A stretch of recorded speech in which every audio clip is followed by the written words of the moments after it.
Get in the Oh, comments. you say that and it reminded me. Oh, I didn't hit the record button yet. Now we're recording Like- for YouTube. So I Like, YouTube. comment, and subscribe. Oh, Comment and subscribe and watch the Twitch VODs to see what you missed, YouTube. And Yep. watch the video, and like the video, and subscribe the video, and comment the video, and and hit the bell Get on the in the video. comments.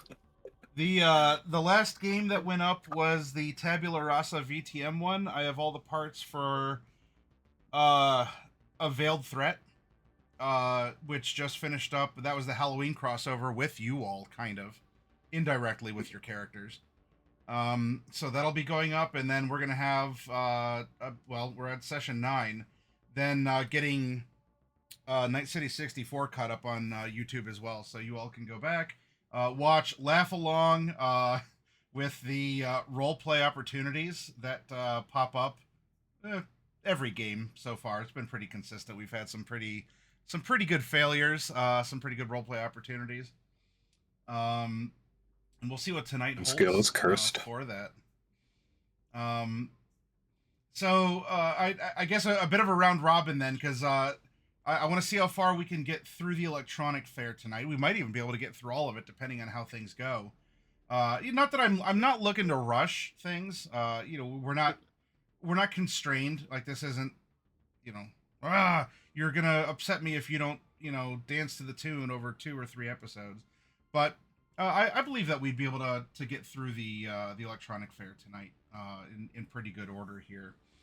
And then, of course, as long as you complete your contract and you survive, you'll be paid. And that's the most important part, isn't it?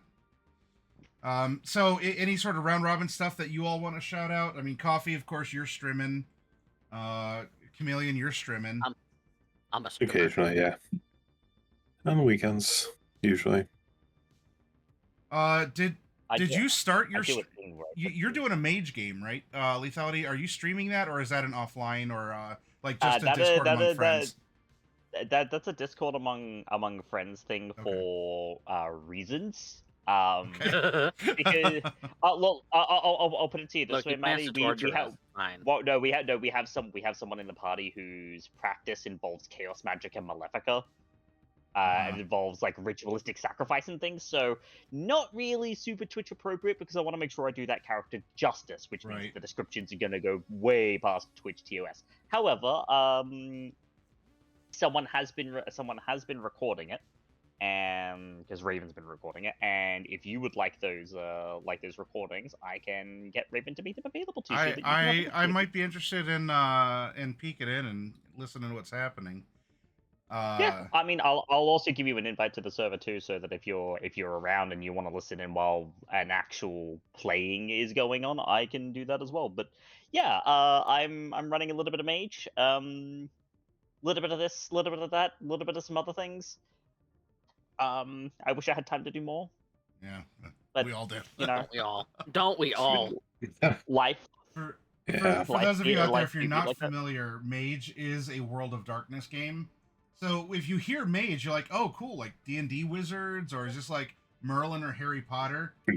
No. You can be. Mage is, you could, but Mage is in the World of Darkness. Yeah, so, you can my be a character, Merlin. for instance, is literally a D&D wizard. Yeah, or a Hermes. He's a hermetic. So yeah, you can be a Merlin D&D wizard if you want. But there is so much more. You want to be a reality hacker. You want to be like a shaman who speaks with spirits. you want to be a mad scientist inventor. Well, you want to play basically a magical version of Nikola Tesla, complete with coils and lightning. You can do that. I don't think you need to say. I think that's redundant. It's just if you want to play Nikola Tesla. Well, I mean, that's a little hard, given that the technocracy ruined his career and basically murdered him. But now, what will be interesting is Raven.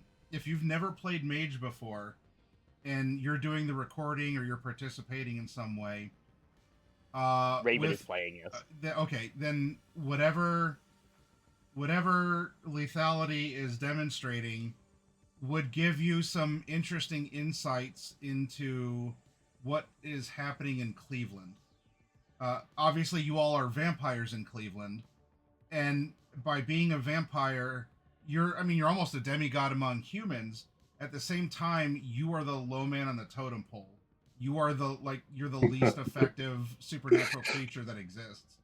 And so if you understand what mages are and what they do, because you get to play one, that would give you as a player, a very unique sense of scale to what has been drip fed so far in Cleveland. God.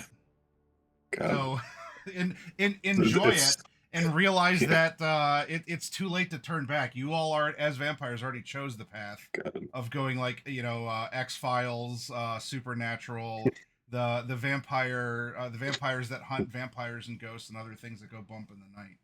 So it's too late to go back. Devil's Due is already locked in here. Now, through supplemental games, you can enjoy the depths of oh shit. Yeah. When I casually mentioned that one of the people who were in that swamp could just summon daylight as if it was nothing, like pure, raw, unadulterated, natural sunlight. Mm-hmm. It actually makes werewolves less scary. Yeah, because there's normal humans, then there's cyberpunks and vampires, and mages are somewhere up there. Yep. I like that perspective. So let's get a mage who's good at what they do. Yes, your mages somewhere. No, actually, I'd go regular cyberpunk, vampire, werewolves are like up here-ish.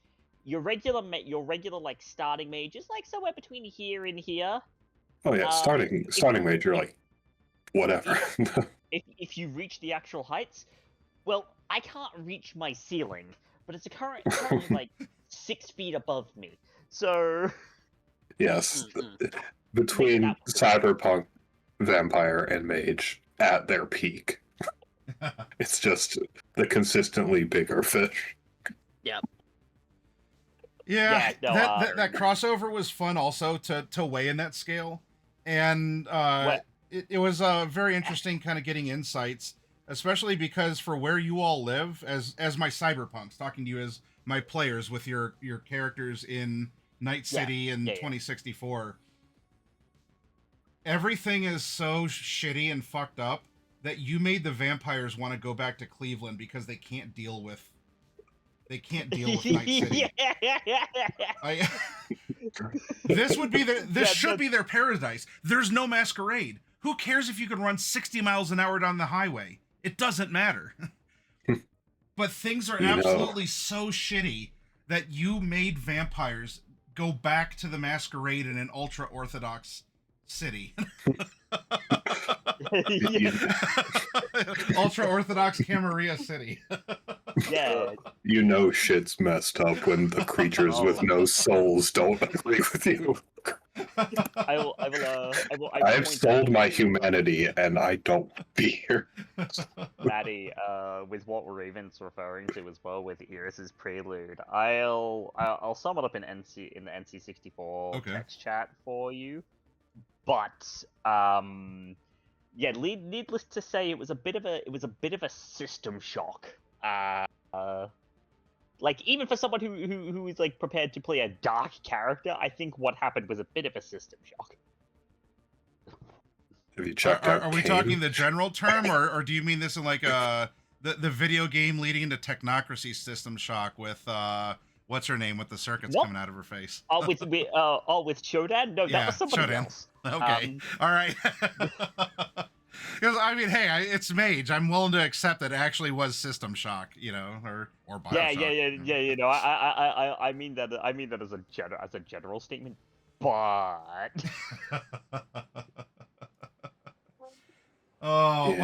Raven, when you get a chance, can you give shout outs to Coffee and Chameleon here? But I do look forward. Yeah, if you can help me just sneak in, I don't mind listening to it or something while I'm driving around running errands or something. And it would help because if there's fun little things that you end up dropping in your mage game, because it would be felt by the players. Maybe I can play into that a little bit whenever I cycle back around to Cleveland. And also, I should say that I offered this to Coffee as well because I think he's going to go to VTM next. But if you ever wanted to run something in Cleveland, Lethality, you're welcome to. I'll pass along any notes, and you're welcome to bully my my Devil's Due coterie as a guest SD. Yeah, I mean, I'd be happy to. And hey, if you ever want to run something in Brisbane, I'll hand you over the City Primer because you could run them as vampires in a mage game, even. That's fine too. I mean, yeah. I think the next system I want to run is probably Kids on Bikes, but after that, it's not World of Darkness. But if I ever figure out Kane, I mentioned because Rose was looking for a recommendation. I think Kids on Bikes was one of them. I think Monster of the Week, Tales from the Loop. I think also can handle sort of like street level everyday stuff. Kane is very funny, but very hard for me to figure out.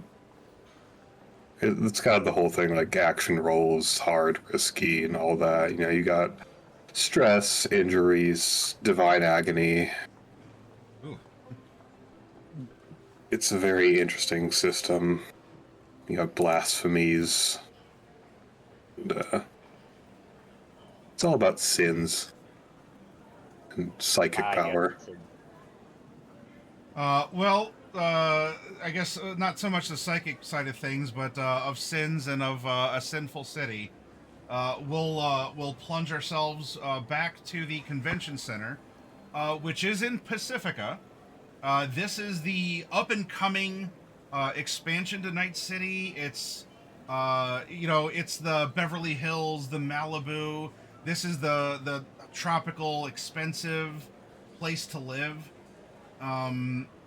And part of this was a new convention center, and the electronic fair is taking place here.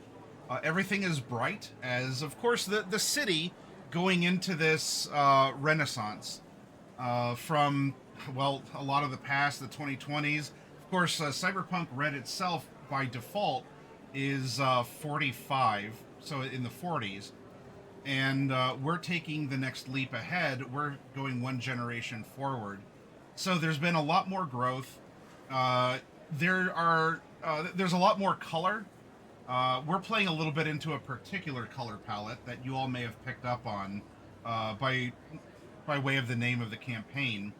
But there's more of a brightness. Brighter lights can cast darker shadows, of course. And we've already seen things starting to happen here as we've completed the morning shift on the first full day of the electronic fair. We have our separate crew members. Well, they're not official crew yet, but they're close. That are doing their thing. Two of them are working for corporations directly. Gopher is doing tech stuff for EBM.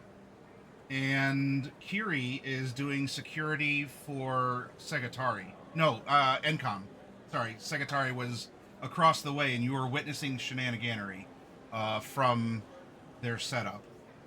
And then the other three are working for the convention center to do general support work.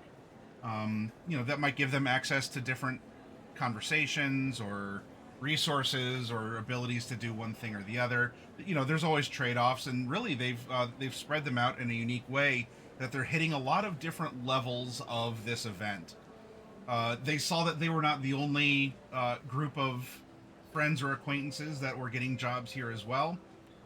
So it's presumed that there are just a lot of temp locals that are here working together, and it might be causing mischief or even hoping to jockey some sort of position, maybe turn a temp job into a more permanent one, as that's been dangled in front of at least D-Rez for doing a good job. And another stand-up performance, of course, was Gopher, who just was going crazy at who set these machines up like this. Like, this this is absolutely ridiculous. But a lot of that was gone over, and then of course there was Jen from Hard on Tech, who was going through taking pictures and doing some impromptu interviews. It seems like she was going for a human interest side of the electronic fair.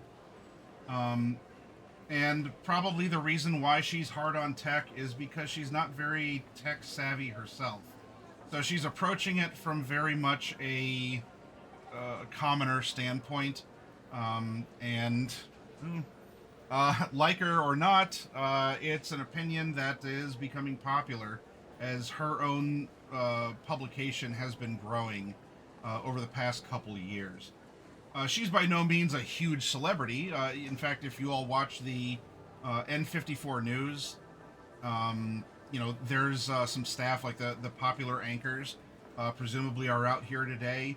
There is a local celebrity, the Gannick Granny, who is here to do an endorsement, and that was actually over in the area you're monitoring, D-Res, which are the independent booths. So the Gannick Granny, the oldest known natural human in Night City, who does quaint things like, knit or use her own skills and talents and hands to play games and do crafts and to bake food. So she's here providing an endorsement, and there very well may be some others. They just haven't been announced, or if any of you are curious to poke and prod into databases or to ask your bosses or something, maybe you'll be able to find out who else might be showing up. All right, so we had gone through the morning shift. Every day is going to be 3 shifts, right? You have morning, afternoon, and evening, as all of you are working 12 hours. You're working 9 to 9. There's the lunch breaks in there. The 2 of you who are working for the corporations, you got to eat real food. And then everyone else, you got to eat kibble in the break room. But at least it was a good variety of kibble. It wasn't just the absolute baseline, like, it's salt and vinegar. You actually got to try, I don't know, cheddar and takoyaki sour cream. Flavor. Or takoyaki kibble. And, so it's nice. It's no Scop Dog, but that works. You could probably get yourself a Scop Dog if you wanted one. The 3 of you that were working for the convention center, I know JP's not here, but I did allow for you all to gather together, and you could just talk in the employee area, like the employee cafeteria portion. You're not under NDAs like the other 2 are, and you could plan or shoot the shit or whatever. You can communicate that way if you'd like. The 2 of you working for corporations, you wouldn't be seated at the same table, but you could hobnob or rub elbows with other people, presumably more permanently employed people at those corporations. And I don't believe that we got through the lunch break. I think we broke around that point. We started the lunch break. Yeah.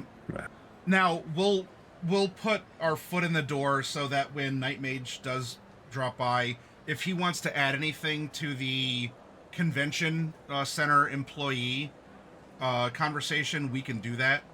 If that changes something, that's fine. We can show a little bit of we're not going to be hardline about this. We're here to have fun and see what's going to be shown off and everything. But we'll start with you 2. So this would be D-Res and Outback. We could presume that JP is there.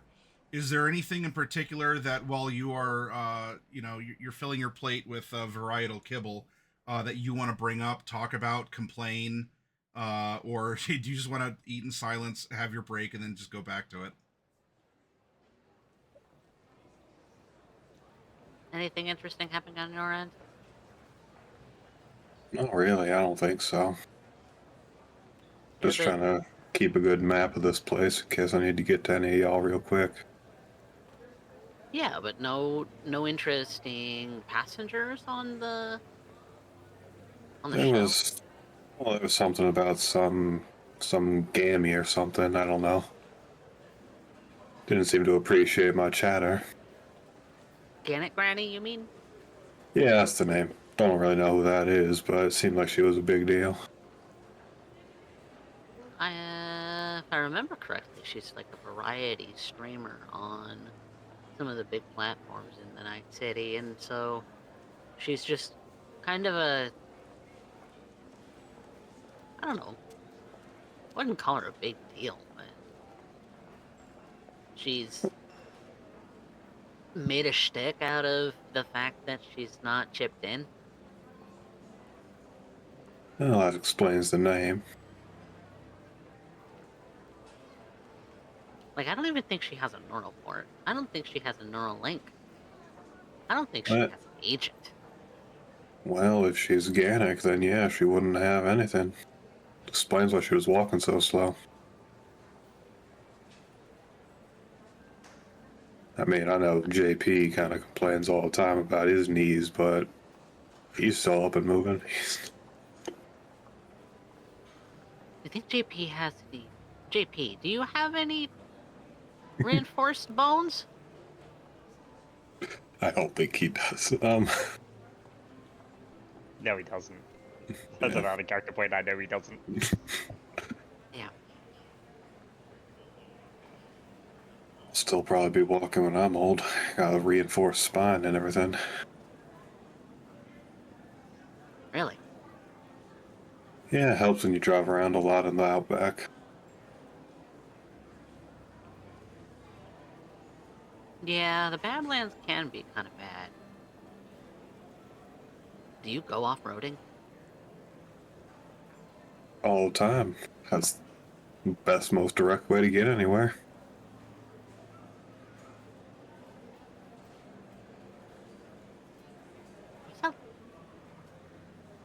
I don't know that I've ever done that.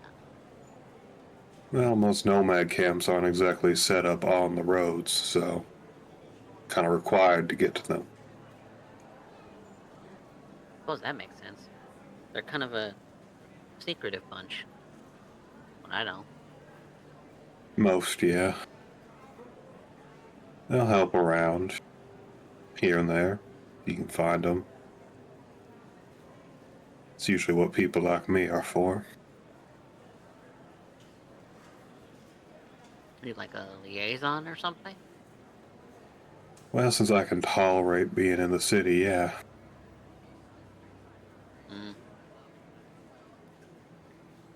Tolerate, specifically.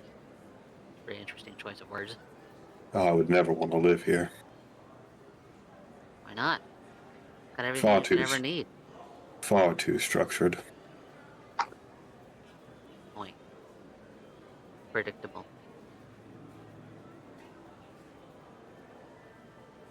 Easy to map out. It is, but it's very hard to stay unpredictable when you're living in such a predictable place. I believe it's an old saying that the wheel invariably falls into the groove. I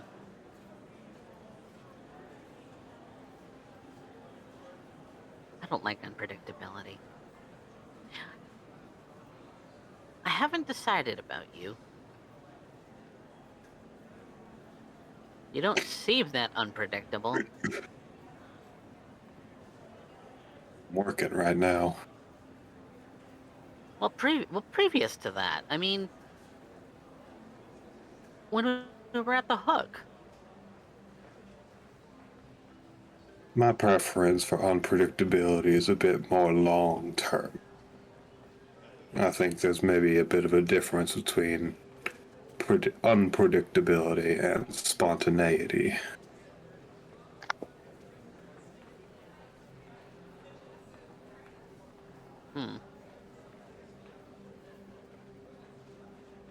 I'm curious what you find the distinction between those two words to be.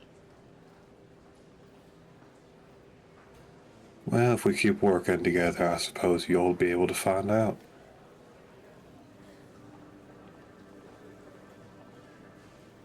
All right, chow hounds.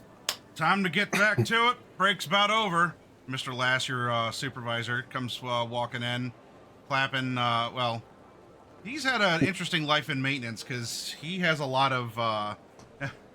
He's chipped in definitely more than the Gannic Granny. So it's more of a metallic clang as he claps to move you all out to make room for the next like segment of lunch break people to come in. You got it, boss.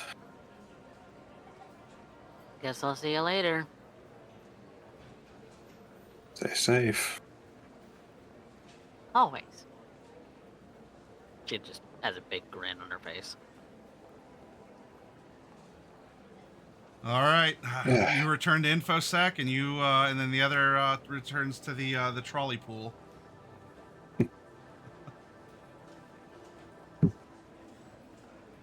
Let's bounce over to Gopher. Now you are in the lunch area designated for EBM employees, so you're getting to enjoy. Again, you get to enjoy real food. What kind of real food are you eating, Gopher?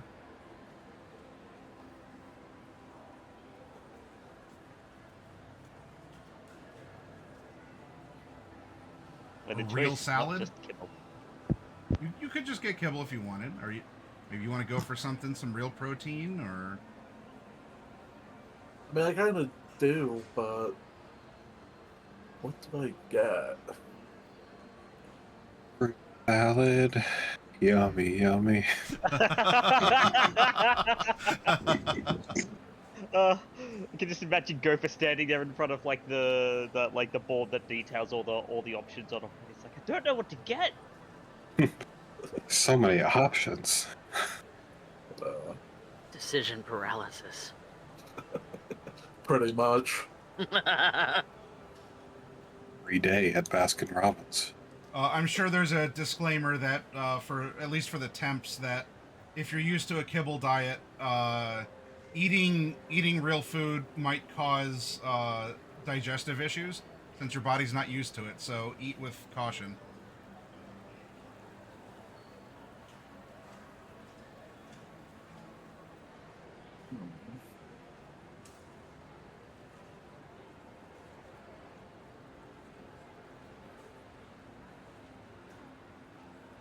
Could go with a slice of pizza that's only slightly better than Buck a Slice. Yeah.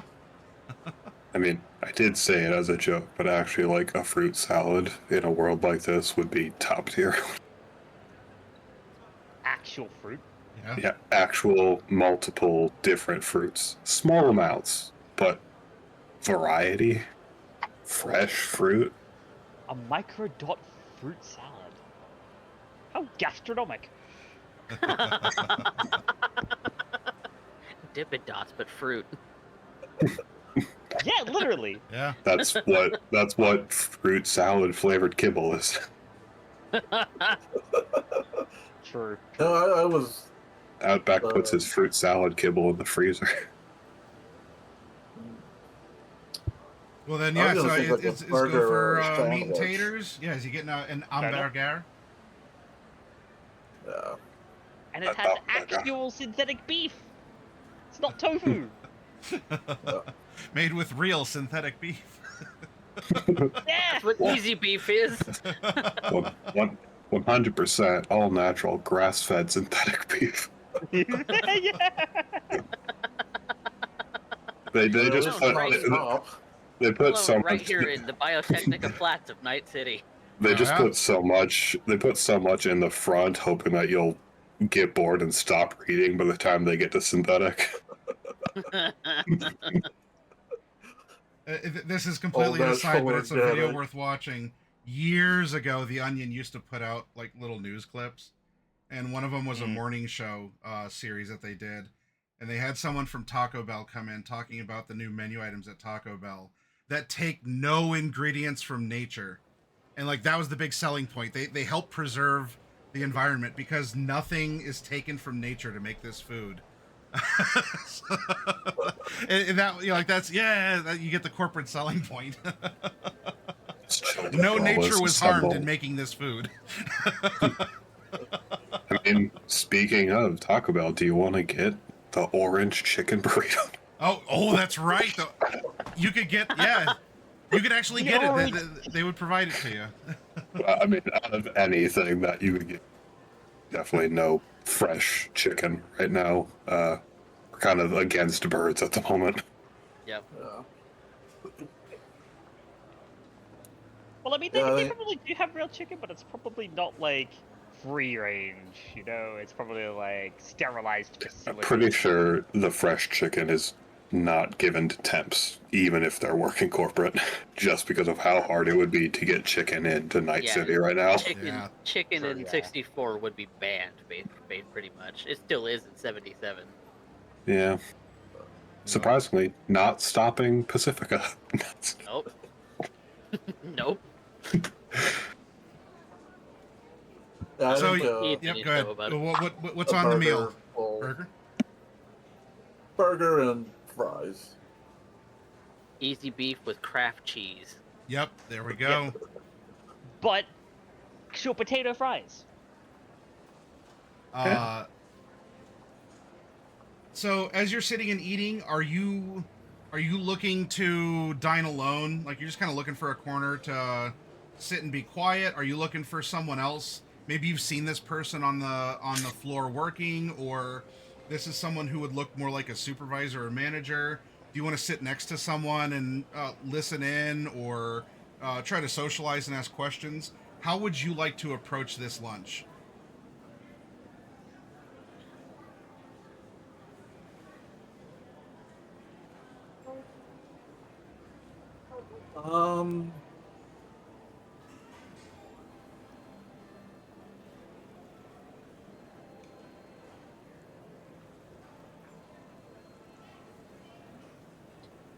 Probably find somewhere fairly quiet to sit down and eat.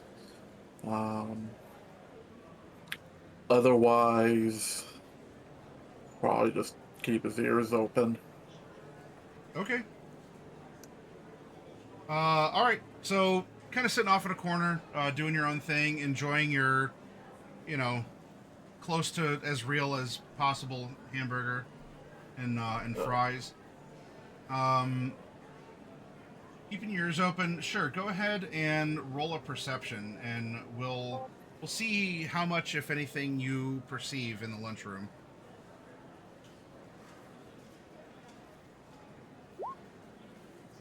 Oh, all right.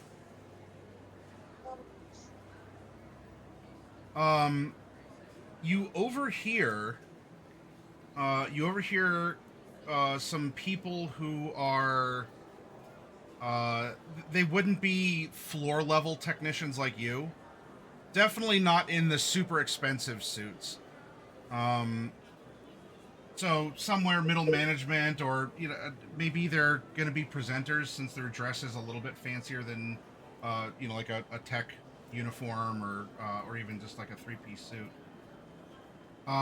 They're talking about the big reveal, and the main question that you can bring up regarding it is that if Petrochem is going to be involved, why aren't they here?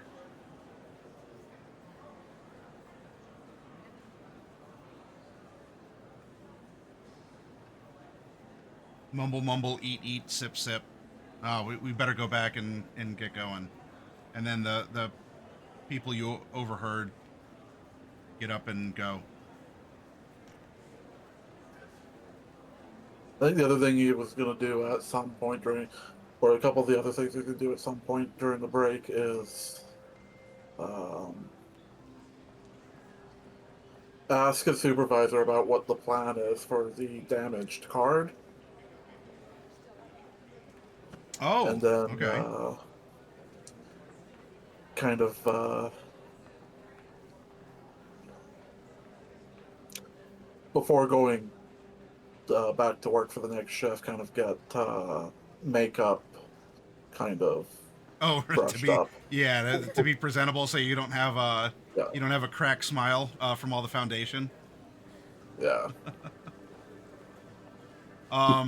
Kitty. All right. Feline child. Oh, we have some people working on trying to find out exactly what happened. As for that was good thinking, getting it out of the way. It's in the back.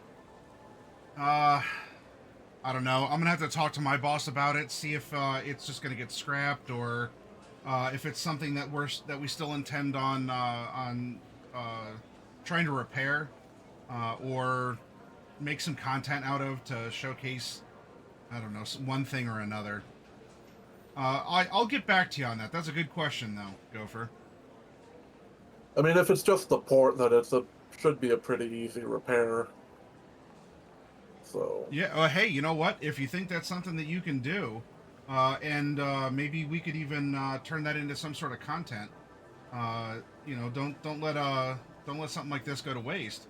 Maybe we might be able to put you on camera and you can showcase just how easy it is to repair the ports on an EBM card. Could do that. Yeah, all right. Well, I'll tell you what, brush up on your smile, and obviously hit up makeup again if you need to. You're showing a little wear and tear. And then I think our break's about over, so why don't you get back out there and make sure that our wires don't get crossed again. Yep. Cool. That'll do. All right, so your lunch break ends. You proceed back out to the floor for the afternoon portion. And then we come over to Kiri. Kiri, you are in the employee cafe area of NCOM. Yep. Are you sitting in a quiet corner? Are you looking to rub elbows? Are you trying to target someone in particular? What's lunch going to be for you? And also, what are you eating for your real food? They have fried rice. I'm having fried rice. Okay. With actual, they really showed up for this one. They got the synthetic. Oh, what's the very specific ham? Are y'all trying to tell me a shrimp fried this rice? Man, biosculpt. I know with biosculpts anything is possible. God. Jinhua ham. Nice. Synthetic Jinhua ham. And it's got like actual vegetables and actual vegetables in it. And so as she's eating that, there's a couple of things that she's doing solitarily, but she's also listening out. The first thing she's doing is collating all of the notes and evidence that she took from all of her patrolling and everything over the day. Right. And compiling that to flick off in a couple of different directions. First is she's flicking off a copy to JP so that he can disseminate it to everyone else via secure lines because he has a scrambler descrambler, which is something that JP himself mentioned. And the other place where that's going is she's sending it via the direct security line she's got to the security supervisor, basically noting all sorts of just generally really strange behavior, especially from Segotari, but in general across the convention. Because with what she was seeing, what she was noting during the morning shift, there was a lot of really strange things that were happening, right? And she's basically setting that up of, no, there's something is gonna happen, and it's gonna happen today. Otherwise, she's just kind of somewhat keeping to herself, but if someone approaches her, then she'll do the social thing and actually talk to them, or otherwise she's just listening. Okay. Well, so you compile, you're getting reports out. That's so that would be your lunchtime activity would be to get that information out to others, including those like your direct employers here. My bosses for the next few days. And in fact, from that, we can actually then pivot to the afternoon activity, because all of you. So as each of you report back to your stations, where you're working around the convention, you are receiving reports from whatever your department head or whatever like permanent employee supervisors over you, that because of the media presence and all of the strange things that are happening, all of you are to do a security sweep of your station. And so for this part of your afternoon, I need you to make a reveal object check. You can see a reveal object. See a reveal. I was about to say electronic security tech, but yeah, could see a reveal, I guess. Yeah, like this is just looking for something, not necessarily identifying, but if there's something, you notice a little glowy dibbly-doo that might not belong there. Okay. Or yeah, this is just looking and using your senses to reveal hidden things that are just out of sight, or like not just under the desk, but like behind the lip at the front. Would it be able to push that to a perception check? No, because this is specific. You're looking for items. You're trying to reveal concealed items. Yeah. Okay. And specifically, this skill is for that. Yeah. Okay, then I am burning 3 luck. Okay. Man, Kiri was spending her entire lunch break filing paperwork. I wonder if she's a corpo.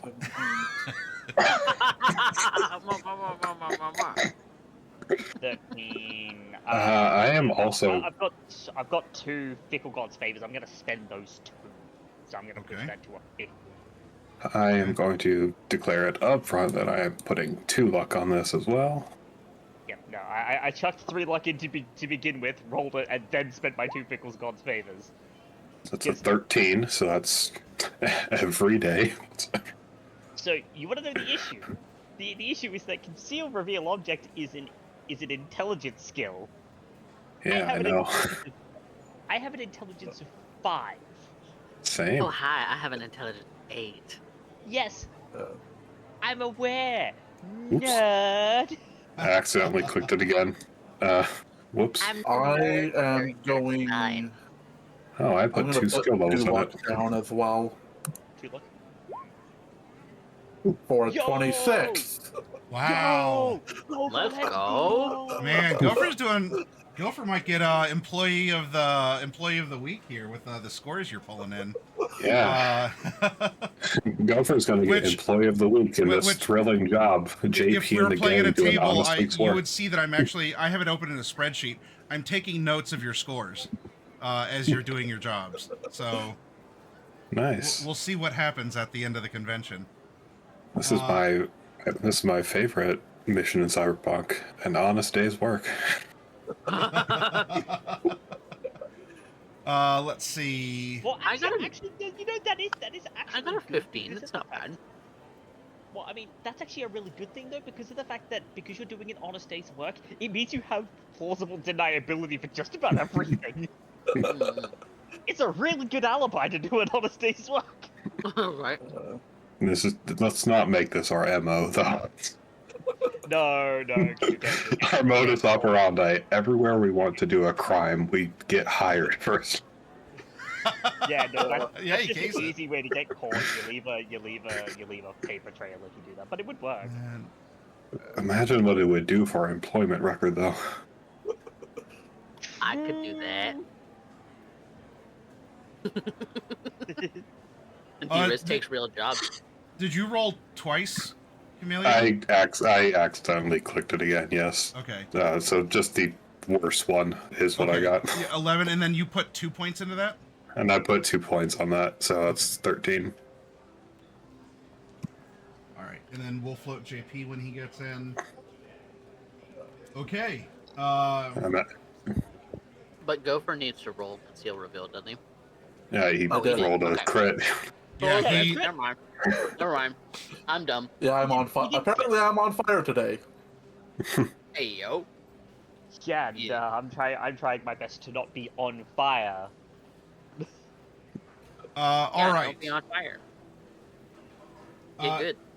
So Gopher, you have found that at least around EBM, there are.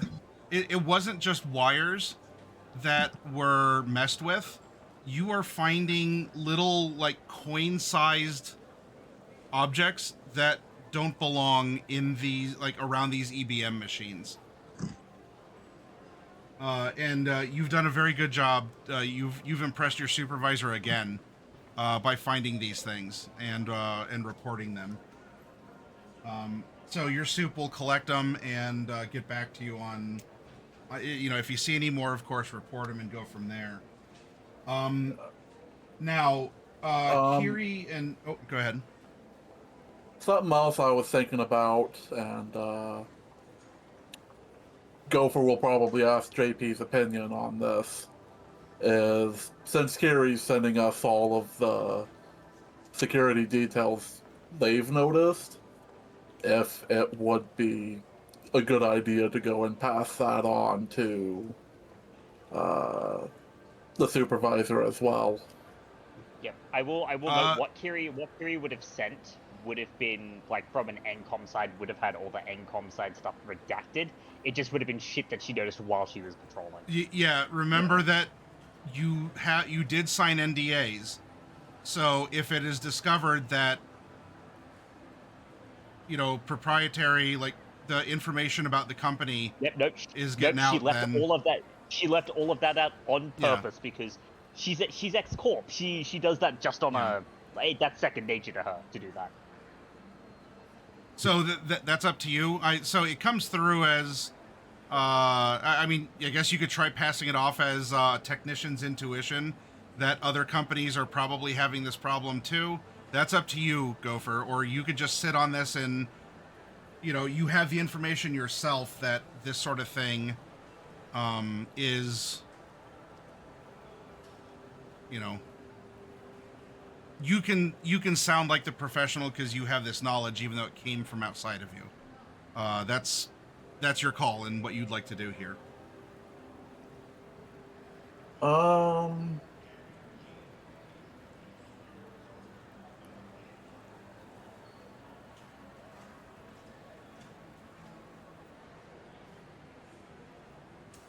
I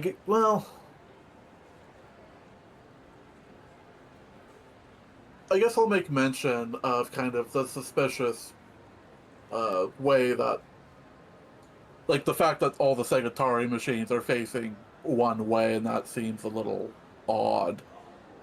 But I don't think that's something that anyone who walks by would be able to see that. Okay. But so that's included then with you turning in these little like coin wafer things that you found. Blooming traces, probably. Yeah. Like button traces. Drez and Kiri, you won't find a trove like Gopher did, but you will find at each of your stations in some place. Like for NCOM, there's probably one that you're doing a security check and you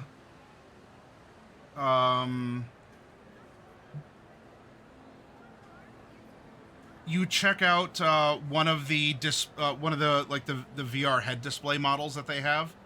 You slide the battery cover off, and behind the battery cover is one of these little coins. Yep. And she'd take a couple of photos of where she found it and grab the coin itself. And head for her supervisor, who, he would have already received a copy of her report from the morning, but now, with that security sweep, there's something to report physically. Drez, your the coin that you find would be by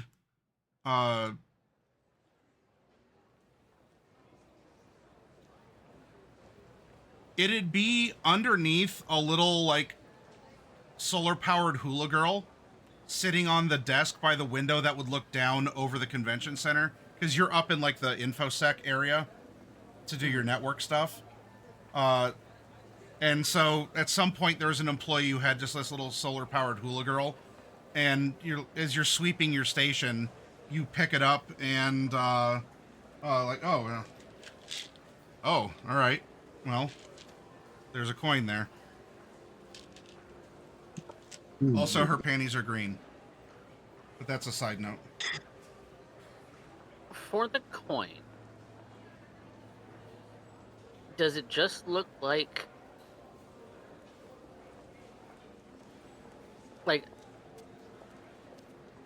is it electronic by nature, like, or is it like feel like solid metal?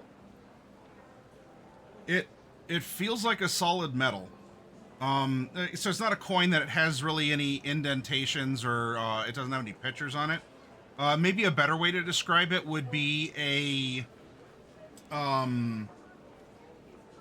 button battery, like the kind that you'd put into a key fob or something. Okay. So kind of a plain metal disc, with no markings on it. But something like that doesn't belong under a dancing solar-powered hula girl statue. So no markings on it whatsoever. No Right. serial numbers. No. Right. No company That's markings. Probably a button tracer of some kind, because we've seen those before. Or an explosive. If I try to use Or an explosive. If I try to use my cyberdeck to scan it, You don't really need to put a tracer on a hula girl. does anything come back? Like if I wanted to just ping it. No, it doesn't have. An internet ping or whatever. Doesn't have an access point to it. Okay.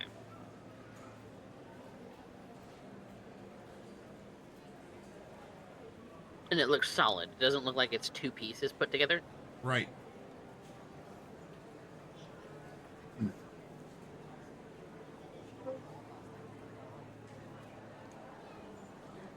I'm gonna report where I found it, but I'm very curious as to what this thing is meant to do.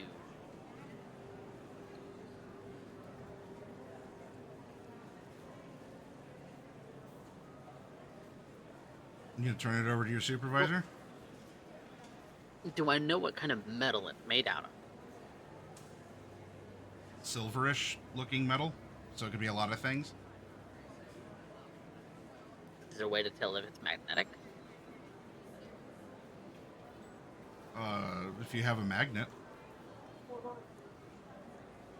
don't know if you necessarily have a magnet on you. Not necessarily.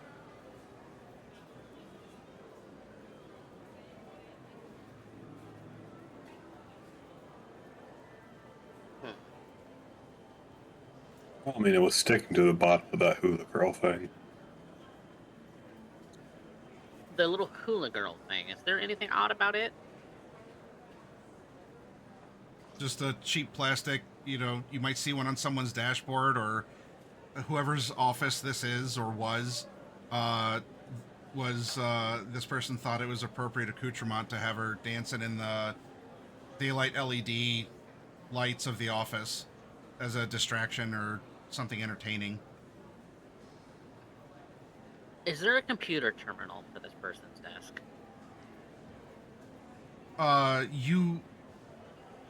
Yes, in so much that you're using the gear for this station. Okay. Like you were provided like the login and the things that you would need to directly interface with the system. Okay. Like you have your own stuff that's fine files. because like that's your outlet, and then you can go through their whatever like receiver in this station to then do the job. That way So you're go access? ahead. Do I have access to all of the previous files on that No. station? Not as it was set up. you have the things that were, provided for you to do your job. That doesn't mean that you can't go outside of the bounds, but you risk being detected or something else happening. So it's possible that you could do this, but it's nothing that you have, because it wouldn't have been relevant for you being hired to monitor the data flow to the independent part of the show. Okay.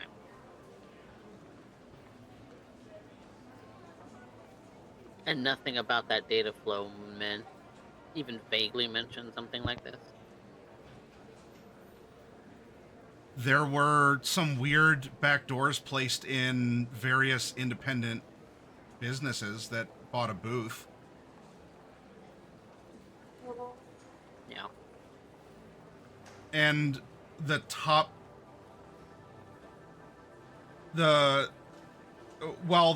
pattern in who got those doors was not overtly clear, the consistency was the people who ordered the top tier data packages had been throttled. But it was made to look like, if someone wasn't really paying attention, oh yeah, we're getting, 100 gigs up and down. But they weren't. They were getting 70 or 80. So still a lot, and maybe even more than they needed.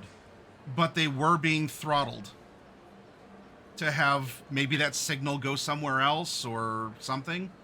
But for whatever reason, you found that a couple of those vendors were pinched off with their data. Okay. Then I personally am going to deem it a little necessary to get into the files that are not currently accessible to me in order to find out who was hit the station last and what they might have done. Okay, you're doing this on your own, or are you asking your soup?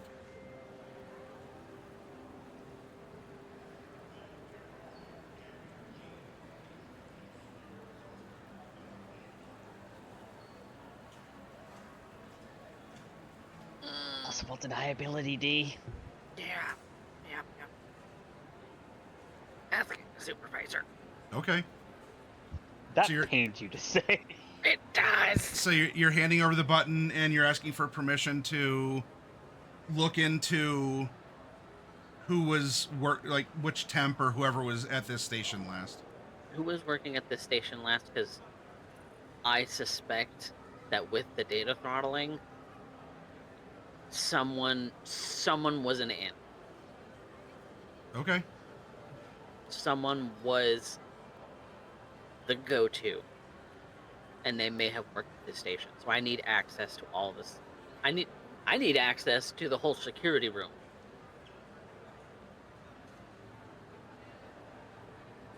All right. Then what this is going to do is we're going to move into the next test of the afternoon. This is going to be you doing your jobs. This could be based on things that you want to continue to explore that is new. That could be something that you want to follow up on from old information you have. This next phase is you all doing your jobs to accomplish, well, whatever's going to help you earn that paycheck. So we ended with you, D-Rez. With this, let's start with you. You have this next part of your afternoon. You could spend it looking into this. Now, you could leave it to your supervisor. You've made your supervisor aware of the situation. You could do it yourself, or you could monitor the data. You could try doing lip reading because you have cameras. Remember, you started with node access, so you have access to all the cameras also, and not just the map of the data. What I had specifically said was I am asking him permission to root around in the files. Right. So does he grant me the permission? Yeah, if that's what you want to do, then yes, you can work on that. Okay, because that's what I'm going to do. I'm rooting Okay. around in all of the files in as many terminals as I can have access to, but primarily focusing on the one that I'm at. Oh yeah, you are given access to the one you are at, not the whole system. Well, I'm going to want the whole But you found the button in this station with this hula girl. So you are your soup has said, yeah, you can look into, see if any of the weird things, because you'd pointed this out. You left a good impression on your supervisor already in the morning. And so if you can find out if there's something going on from the inside, because again, you were the one who was offered, hey, if you do a good job, maybe we could hire you in. We need good people to do this kind of work. So, yeah. What are you running, or what skill are you using in order to find what you're seeking? There's nothing to destroy, so it's not like you can use an attack program. But this is investigative, and I'm open to something related to your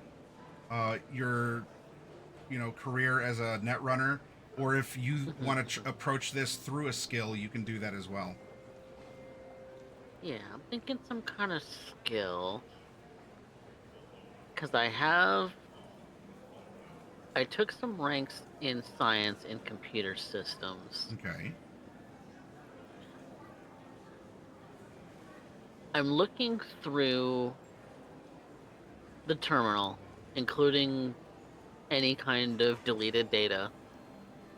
See if I can find any trace of like emails passed, of files passed, of the history of this PC over the last 48 hours, and combing through it to see if there is any indication, vague or otherwise, that the person who worked at this station was a mole. Okay, and you're doing this through computer science? Yes. Okay. Go ahead and roll it. Please, IT gods, give me strength. Okay, a 17. It's not bad. Average. Okay. Oh.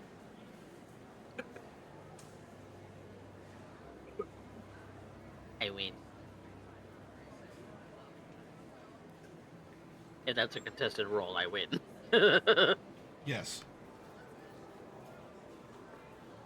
Sorry, I had to enter the number. Okay.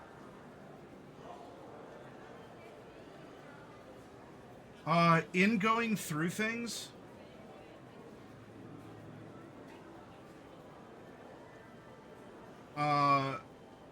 what stands out the most to you is that blueprints of the convention center were accessed a lot. Now, a lot of things were accessed from the terminal. And a lot of it would be normal searches, things that you'd expect.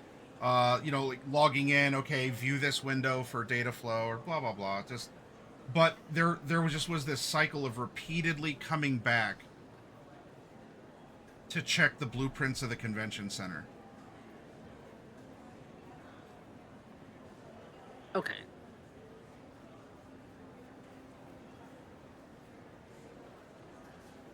Were there any emails on this terminal?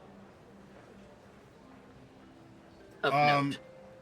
No emails, but there were work orders to whoever was here of, hey, check this out. Checklist. Do this, do that. Very routine maintenance stuff, keeping a schedule of going through, making sure that access is still there and whatnot.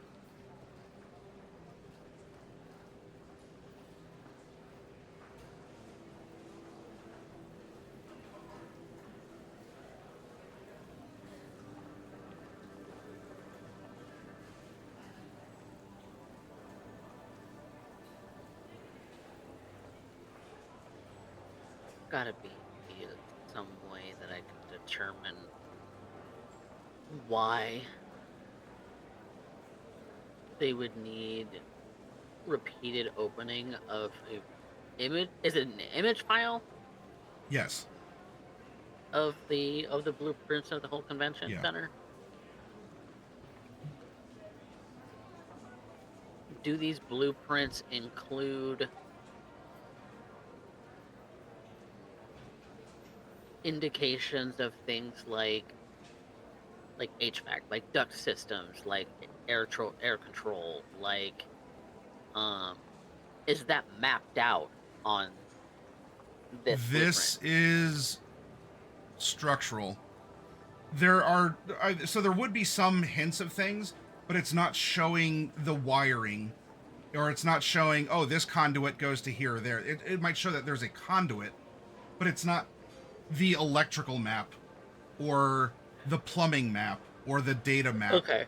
This is It's the just the structural match. Yeah, the structural, the ceiling beams, the pillars, the rooms, the load-bearing walls, the not load-bearing walls, the rooms. That'll include your HVAC as well, because that has like specific ductwork that needs to be considered. I mean, I think I just called it bombs. Yeah.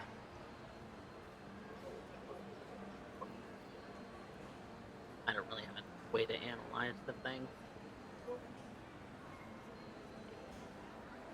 So,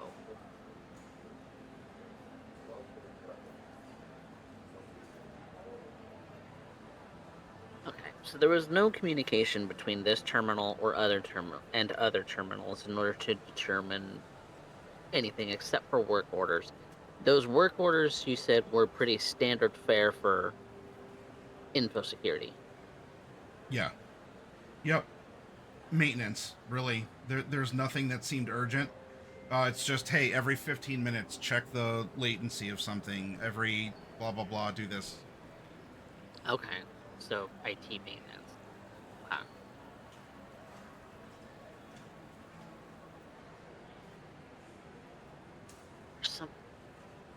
Now, mind you, the last 48 hours would be setting up for the convention. Right. That was on purpose. Yeah.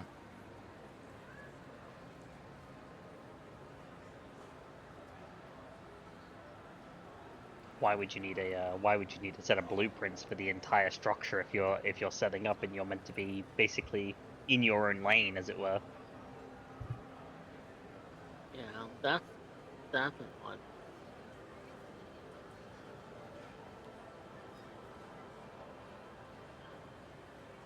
And the last person who was sitting at this particular terminal was supposedly someone like me, in that they were an InfoSec agent. Okay.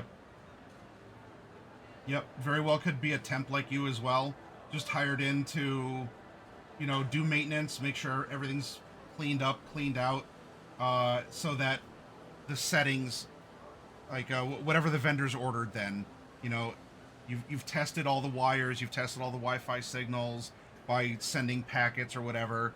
It's routine maintenance and setup stuff.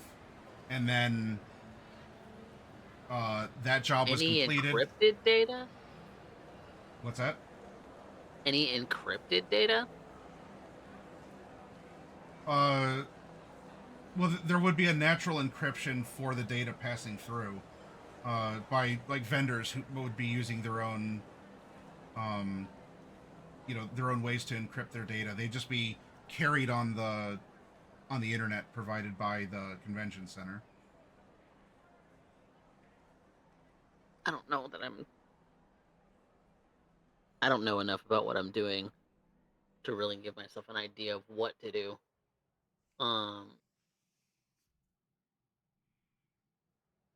Well, Manager Lass has the button.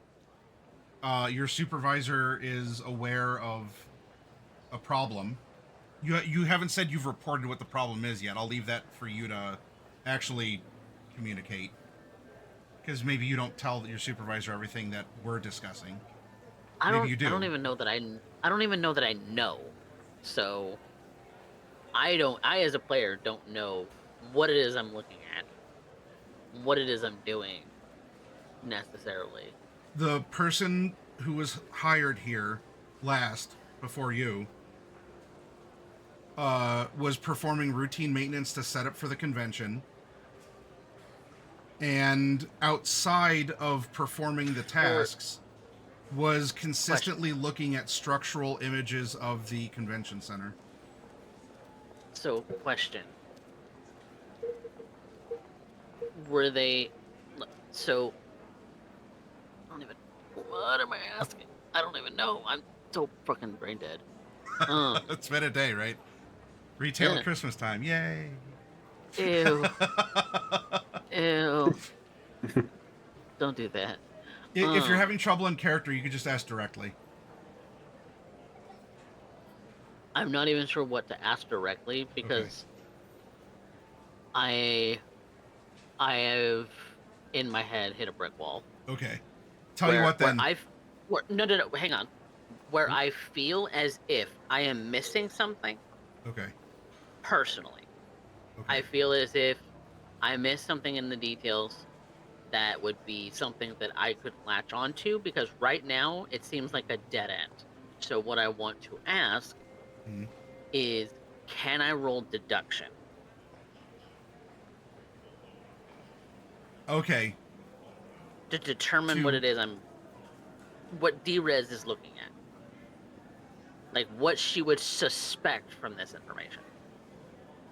Sure, that makes sense. That's exactly why the deduction skill is there. Okay. Just don't want to crit fail. That's not a crit fail.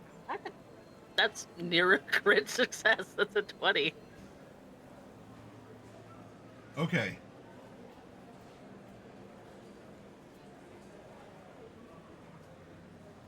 The person working before you, presumably besides your supervisor or any higher-ups from her, would be the only person in this office like you are. You sit down in the info chair and you do your job. And then you clock out, you go home and do whatever. And then you come back and you do your job. So the person who was here before you during convention setup was in charge of making sure that, you know, all the wires and wireless, everything pinged as it should, all the adjustments were there, and to get everything set up for the clients. Now, as you are put in charge of, in particular, the independent vendor area, we can presume that this person also was setting up the networks and clearing the networks for the independent vendor area before they moved in. This person... And potentially throttling them. And potentially throttling them as they were going down the checklist of vendor X needs 10, vendor Y needs 50, vendor Z needs 100. Okay. Then in addition to cyber shenanigans, whether or not the hula girl was this previous temp's,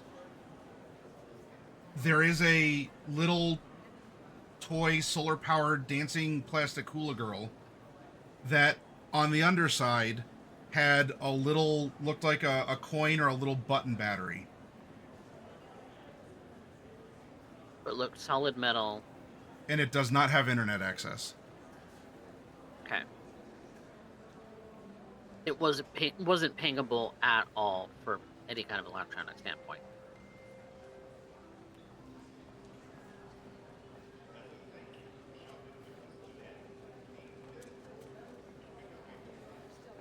Whether it was connected to the internet or not.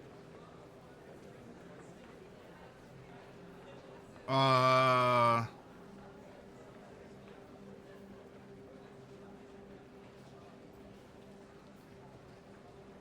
don't know that it would. I don't know. Well, I don't know. You would have to open it up to understand. So you have the innate ability to detect like internet signal. It does not have that. It is not internetable. Whether it's electronic, you would have to have like cracked it open or pried it open or broke it or something Well, you said there was no two pieces connecting together, so right, there was it nothing appeared to like it was that I could pry it open. It appeared like it was a solid disc. I wouldn't have handed it over yet if I thought I could break it open. You described it as solid. Yes. And not in two pieces where, like, right. with a battery, there's the front and the back connected together. I was doing that for scale and appearance. It's like a coin or like a button battery. And that is a small silver disc. But it is a solid, it's a solid wafer. Like it's a one, it at least appears to be a one, like a coin, one piece thing. Which means it could have been machined like that. Or it's electronic, like non-broadcasting electronic components dipped in metal. Or something like that. Like that because the way that's described is either machined that way or it has no seams to indicate that there would be something inside. Exactly. That's exactly what Maddie's getting at, is that it looks like one complete solid piece, yes. No seams. Okay. Yeah, I figured out what you were putting picked up what you were putting down. So I don't know if this was a slip up on your side, Maddie, but now after having described to me that something could have tried to break it open, like I don't know. I feel like I missed something and I'm floundering here. I don't know. People bite coins. Coins are solid metal discs, so you could also just you look at it and you're like, well, this is a suspicious object, and you put it on the corner of your desk and you pound it or something. You could do that. I'm not telling you can't, but you found a solid metal disc, like a coin or similar to a button battery, that was underneath the solar-powered dancing hula girl. It does not have internet signal to or from. It does not receive your signal that you tried to project to it, and there's nothing detectable internet-wise coming from it. That's fine. I'm not concerned about that anymore. Okay.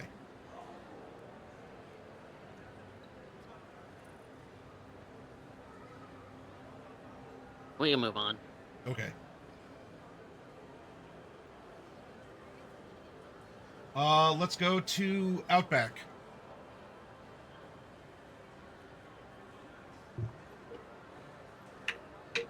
All right.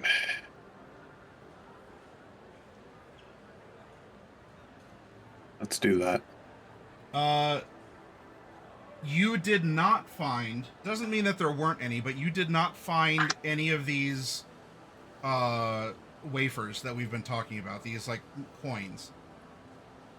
All right. Seems good to me. Now, I'm A-okay. Your job involves different things. It does involve shuttling people around the convention center. It could involve meeting and talking to people. It could be you want to talk to your supervisor and see if you could be put on VIP. I want to shuttle the VIPs around and not just the media or the public when they come in tomorrow. Right. Yeah. What do you want to do for your job portion of the afternoon?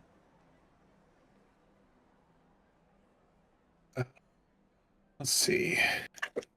It'll be mechanically the best thing for him to do in case any of the other people who we're working with want to engage in buffoonery, tomfoolery, or shenaniganery. I think because obviously I'm a very skilled driver. I think I could handle VIP clients quickly and smoothly. Okay. So you want to make the request to you know, you shuttled the Gannic Granny.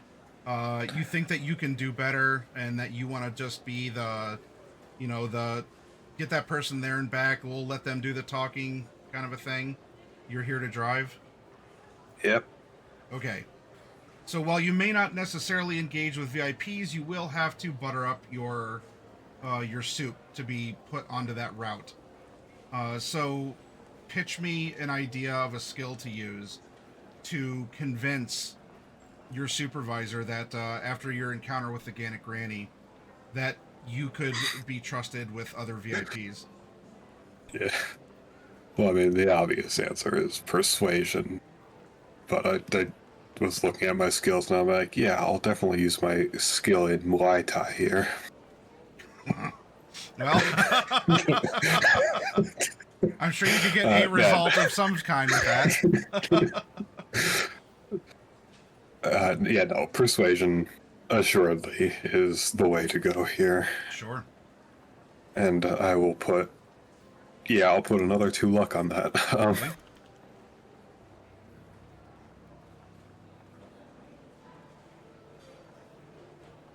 17. Oh, nice. All right, then. I'm glad I put those luck. Yep.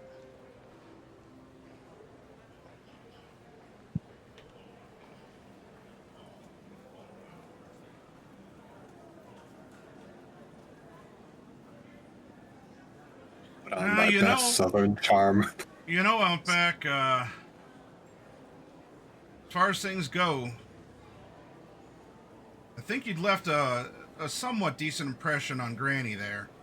Got the feeling that she got the feeling that you didn't quite belong, and she feels that way a lot as well. Kind of an outsider.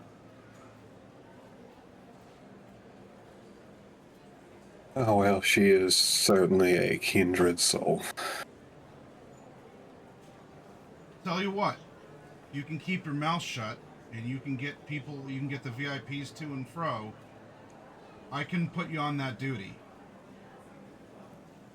They're going to do a whole lot of talking anyway, and they don't need some random driver giving them some jibber-jabber. You got it, sir. If I had the biomods, I would literally zip my lips for you. Understood. All right.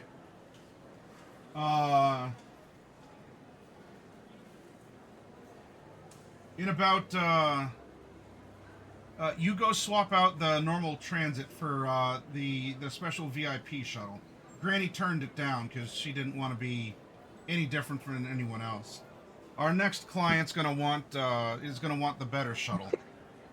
Go to the parking garage, swap it out, and I want you to be back here in 15 minutes, and I'll tell you who you're picking up. After that, I'll be back in 10. All right. So you go and you go and do your thing, and suspense will wait for whoever the next VIP is to be revealed through you in this case. Saburo. That'd be something. Let's go over to Kiri. Kiri, you got to do your job. What are you doing for your job? Are Kiri and Drez here? Oh, Kiri might have stepped. Yeah, I don't see a signal. Tell you what, Gopher. Gopher, you had a good lunch. You overheard something interesting. Does that interesting thing play into the job you're doing, or are you going about other kinds of business? What are you doing for the afternoon for your job?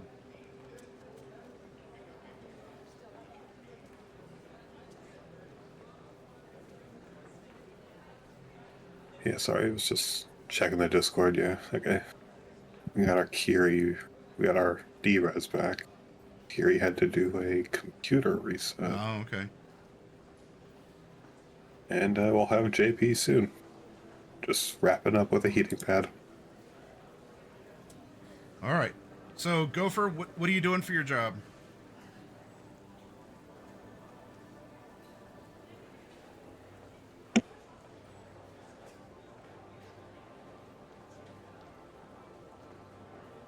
You found a whole mess of these things. You could do something along those lines. You could continue to run wires and make sure everything is maintained. You could do a little. You haven't been asked yet to perform the port maintenance because that seems to be set up to be its own little display or show. But maybe you want to practice talking to people, and you could try some sort of social skill to warm up. Give that a try. You tell me what you're doing here.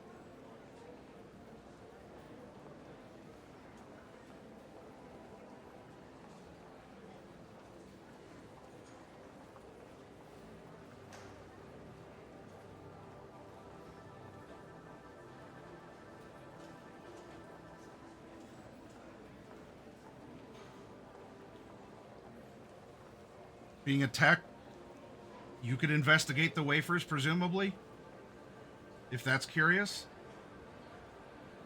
You can keep your nose out of that business in case you think you don't have enough rank in demolitions and you're paranoid about that. It could be anything you want. Just pitch me an idea.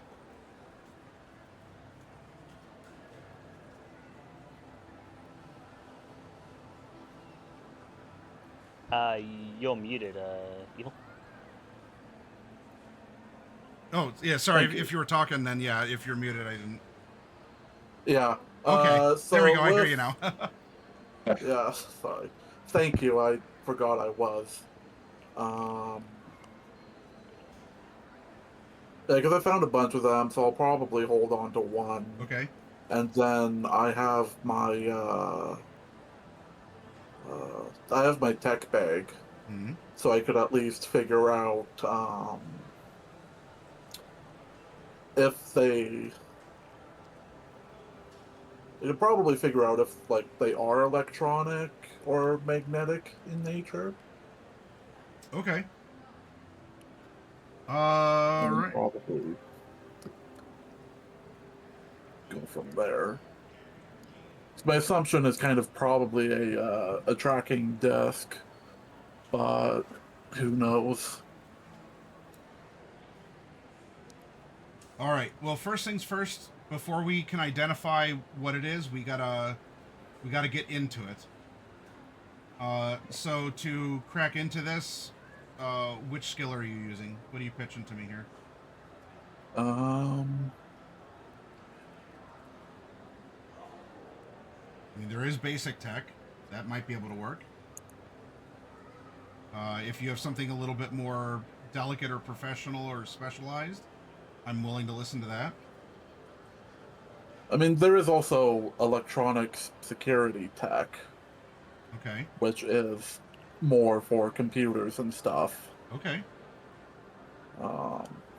That seems reasonable as well. I mean, the difference between that and basic tech is just one point, so...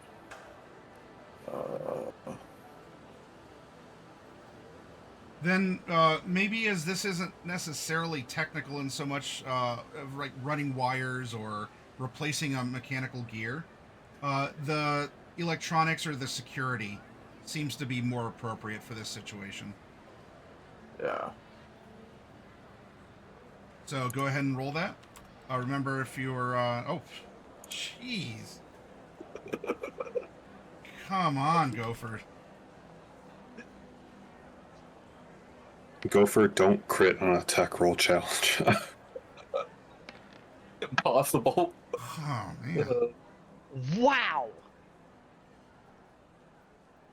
I would also say, don't crit on a drive roll, but I've already failed that, so... Difference of 22. Okay, well then.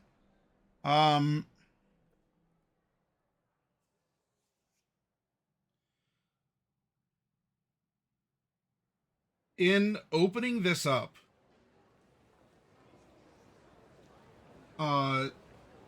there is a very small battery inside.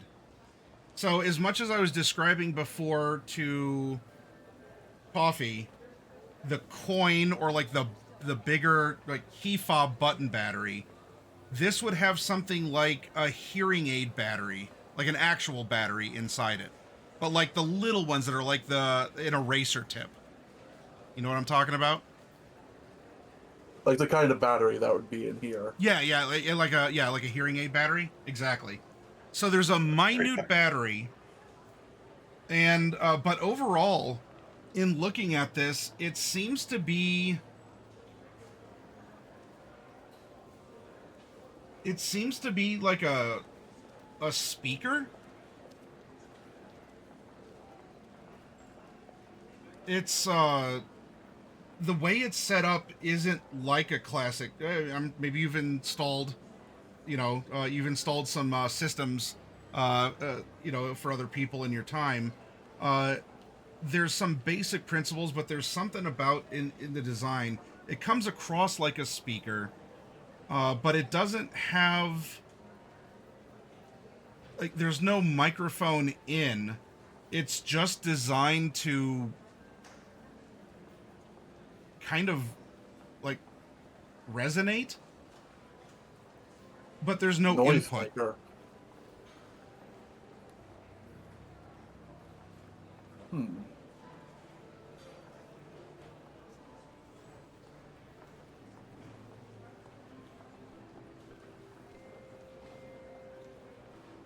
So very minutely electronically powered quote-unquote speaker that is out only, no input.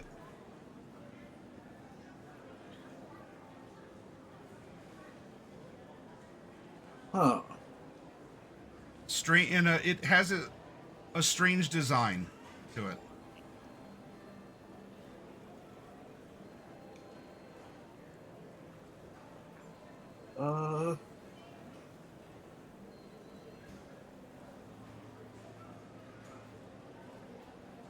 Yeah, I'm going to, I guess, like, take pictures and stuff of that. Okay. And pass it off to, JP. And then have him forward it to, I guess may as well just the rest of the party, but more specifically probably Kiri or D-Rev. They might have an idea about it.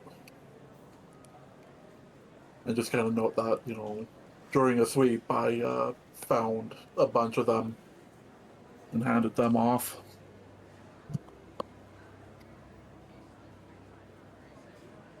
Are you letting your supervisor know? Yeah, I will. Okay. Okay. Then we go to Kiri. Kiri, what are you doing for your job in the afternoon of Media Day?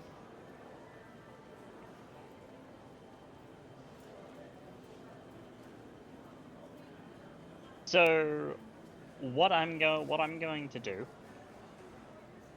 is, because obviously it was going to the supervisor to talk to them about it.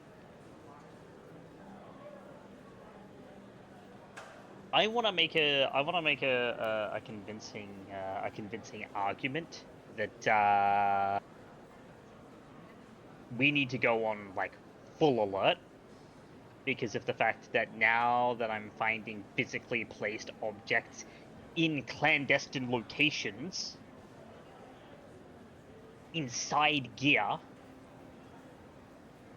The thing with a plant, right, is if you find one, they're like cockroaches. You find one, there's 10 others hiding somewhere. Mm-hmm.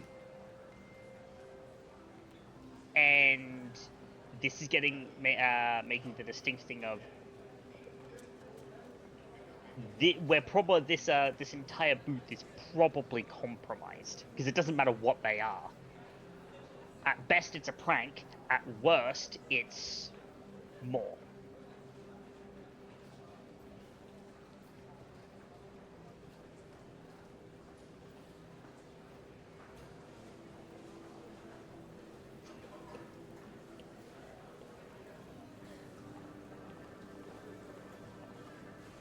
So is this you wanting to, like, demonstrate leadership to your supervisor where, you've organized the reports and you're saying...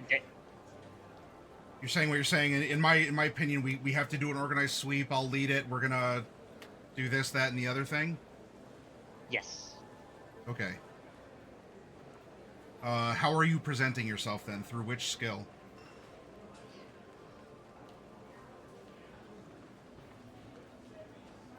I'd like to make this a persuasion. Persuasion? Okay. Because I think that's what you should be doing. Because that's what she's trying to do in the end. Is here's all the evidence. I think we need to go on high alert and let me lead a full sweep at the booth. Okay. Because everyone wants us to do that anyway. I'm going to burn my last luck for this. Okay. Just in case. 14. That should hopefully help with the fact that, Kiri's been pretty on the ball with her observations and showing that she has initiative in doing what's best for the company and the company's interests. Kiri, I'll take your recommendation under suggestion. You've made a strong case, and I like the way you filed your reports. I don't think you're going to be as useful in this moment to run the sweep yourself, but I will note in your temp file that you not only found the initial disc, but that you were willing to volunteer to look through. At this time, though, being a temporary employee, there is some proprietary things that need to be left to full-time NCOM employees only. But I will make a note in your record that you're showing that determination. Understandable. Very well.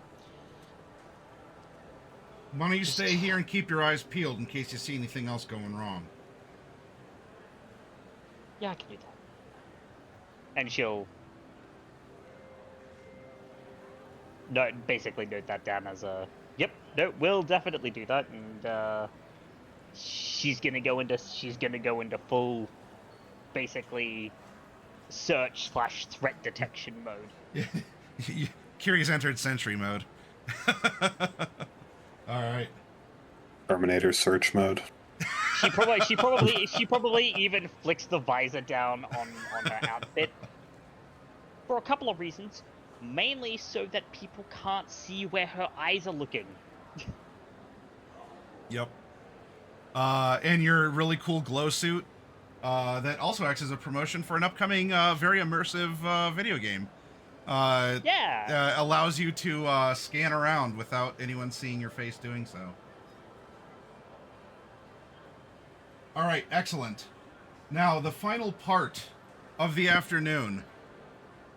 As a thank you to the employees and as a reminder that you all should hopefully stick through the entire convention, to get paid. Your bosses, both as in the convention center, and if you're working for a corpo, then this is at the behest of the convention center. Each of you are going to be given a little scratch-off lottery ticket as a way of saying thank you for coming in and stick with it. I want each of you to roll a gamble. I'll have a little scratcher. Where is gambling skill? Where's my gambling skill in real life? Gamble is education next to language. And B-Red sucks at gambling. So do I. I mean, what's the odds that I get a really important roll? Fuck it, we're gambling. I'm blowing the rest of my luck on it. 3 luck. Okay. Yeah, right. 14. All right. I already Barring made my roll. Otherwise, I was going to think about adding luck, but I already made my roll, so. Barring JP rolling something in, then the winner among you all is gonna be Outback. Outback. At the end of the convention, your winning ticket is entitled to one real meal. Now, by this I mean actual beef steak, actual fish sushi, actual other items. This is the elite dinner that you won the golden ticket in your Willy Wonka bar to attend. Assuming JP doesn't swoop in, roll a crit higher than me, in which case it was a kibble hallucination. Yeah, that really spicy kibble just kind of acting up, and you got to take your Tums for it or something. Yeah. Very funny. But the meal of your dreams on Sunday after you finish your contract is waiting for you. Lovely. Okay, your afternoons are finished. And this then is going to allow for another break time. The convention center employees can get together. The corpo employees can do their own thing. In general, you all can tell me how you want to use this downtime before your evening shift starts. You can commiserate, a little bit of commiseration roleplay, or a little bit of, wow, this is kind of interesting. Or you could just say you're sharing info as well. You can speculate. What are you doing during this time?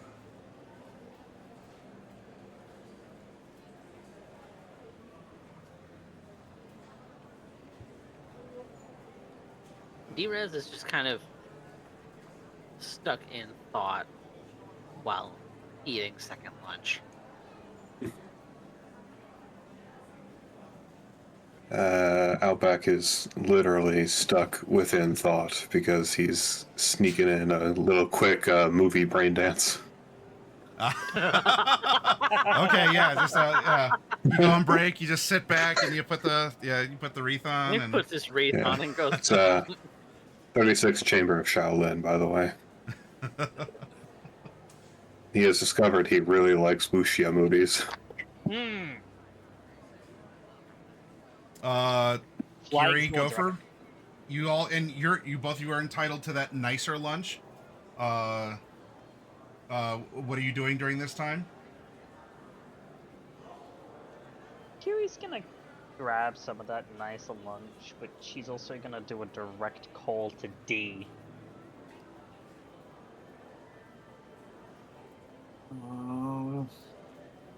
Hi. Did you receive what I sent earlier?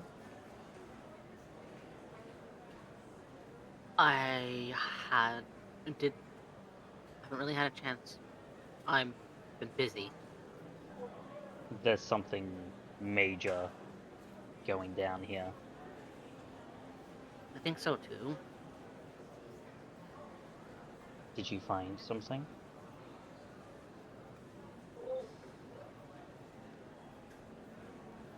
Nothing that would probably tip anybody else off is strange, but tip me off is strange.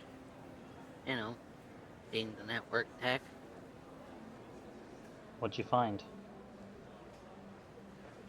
Some serious throttling on some of the data packages, the higher end data needs clients.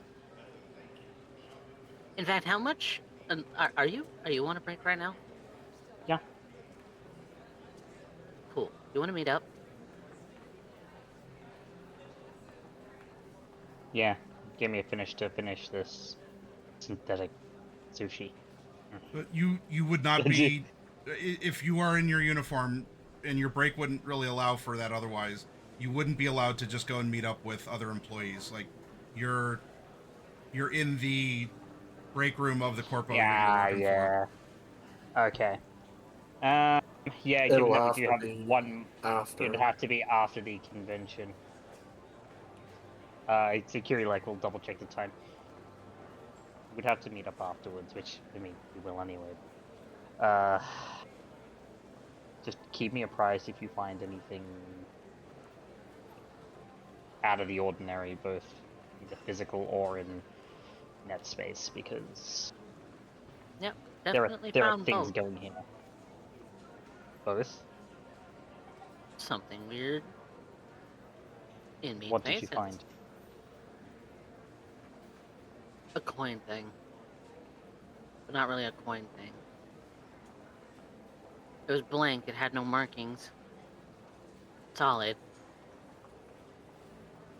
So, silver coin, maybe half-inch by half-inch at most. How'd you know? Did you find one too? Yeah. Nondescript? No markings? No markings, nothing. Single piece of metal. It's inside one of the displays. In a Clandestine, display. hidden but easily accessible. Same.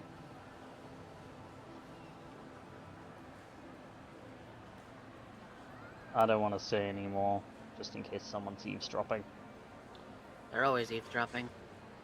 We're not on a secure line. Well, to be fair, they're speaking direct. Kiri made a direct call to D. So they're not on the local network. She's using carrier, basically cell carrier to talk. That being said, I don't know if this would actually come through to you, D-Rez, but in I guess outside the call meet space, hey Temp, I don't know who you're calling. I see your eyes lit up. Remember, you're here on an NDA. I'm well aware. I've done corporate jobs before. Not saying anything proprietary, I promise. Hopefully not. You're doing a good job otherwise. Don't fuck it up. But wrap up. Break's almost done. We'll talk later. And... Yeah. Kiri will hang up the phone. Kiri feels a little insulted, like... Yeah, no shit, I'm under an NDA. I signed it! Remember? Yeah. People do dumb shit. That probably isn't the supervisor's first rodeo with a temp. That is true. People do dumb shit, but I mean, she would hope that, especially with how she's been with her supervisors and stuff, it's like, yeah, she's not going to be the kind of person who'd break an NDA. You got the hand on the shoulder and the gentle yet stern reminder. Yeah. He saw your eyes glowing, so... Holophone be going. Yep. Gopher?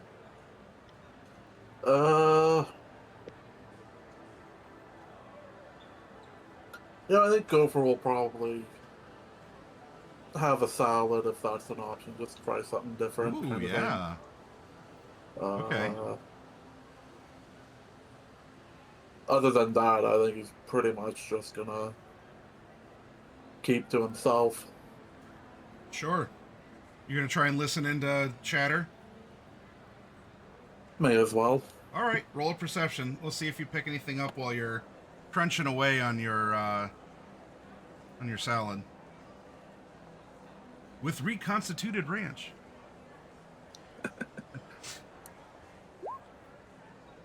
16? 16. Not terrible.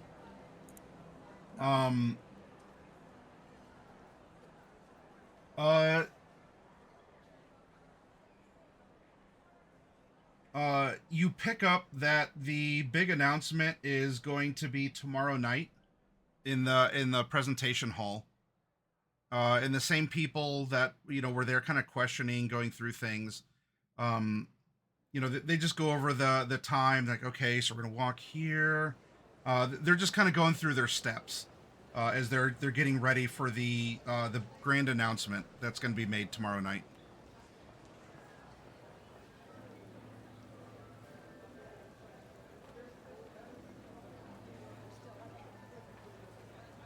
Could I also be doing something similar in the main dining hall?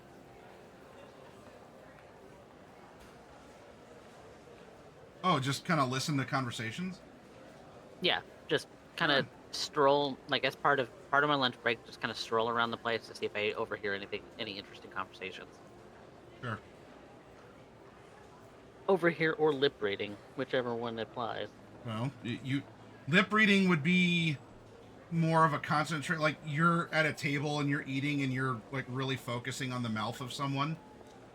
Uh, the like just perceiving could very well just be the you're keeping your senses open, but it's not directly interpreting sight-based mouth movements. So it's your call. You could do either, and you might get a different result as well. One is just more concentrated because you're looking at someone to read their lips. I'll do a perception check then. Okay. With just kind of strolling around the whole of the lunch area. Okay.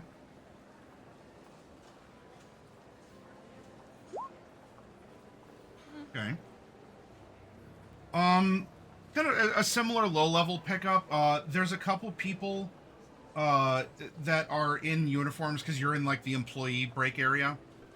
You hear someone say, hey, I found one of these discs. Oh man, what is it? I don't know. Like it's a coin or something. A coin. Who uses coins? I don't know. Like I kind of want to just like break it open. No, don't. You don't know what's in there. So others, not everyone's buzzing about it, but some others in a kind of a conspiratorial hush tone are talking about finding these little coins around the different places that they're also working, indicating a wider spread of them throughout the building.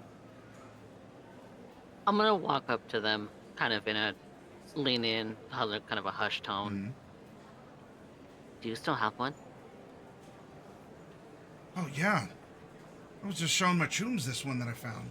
Did you find one too? Oh, what are you, an infosec? Did you get one of those? Yeah, I found one. They're all over the place. You gotta look for them, but they're there. What do you do? Oh, well, custodial down at the other end, over by the presentation hall. And you've been spotting them elsewhere too? Oh, I found this one. I'm pretty sure that there was another one, but I had to keep mopping because the soup came by. I didn't tell him, of course, but I pocketed this one, and now I'm here. I'm actually kind of relieved that I'm not the only one to find something like this. Why not tell your supervisor? I don't know. It just seems kind of special, like I found a treasure. What if it's worth something? What if it's dangerous? Maybe that makes it more valuable. Can't go hunting for any more of these, though, until I'm off shift, and even then I gotta be shady and... well, probably shouldn't be talking about this to you. Although you're a temp here also. You want to go on a treasure hunt?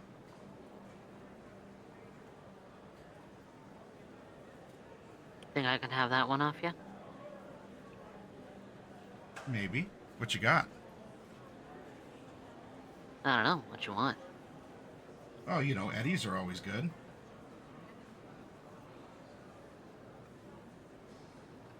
Or... I might be willing to let it go if you're to buy a fellow a scop dog and sit down and talk. Dinner's coming up. I'll buy you a scop dog. Can I get your company? Sure. The other friends at the table like, woo! Damn, I better find me a coin too. If it means this guy's gonna spill the beans, I'll spend all the time he wants. Hell. Luckiest custodian this side of the convention center. Flicks it, catches it, puts it in his pocket. I'll see you at dinner. I'll trade you my unmarked silver coin for your unmarked silver coin. I think that's a fair trade.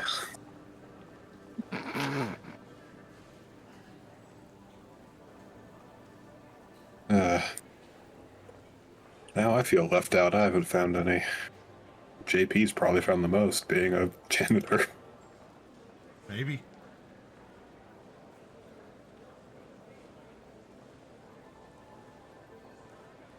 All right, D-Rez. That guy's feeling like $1 million.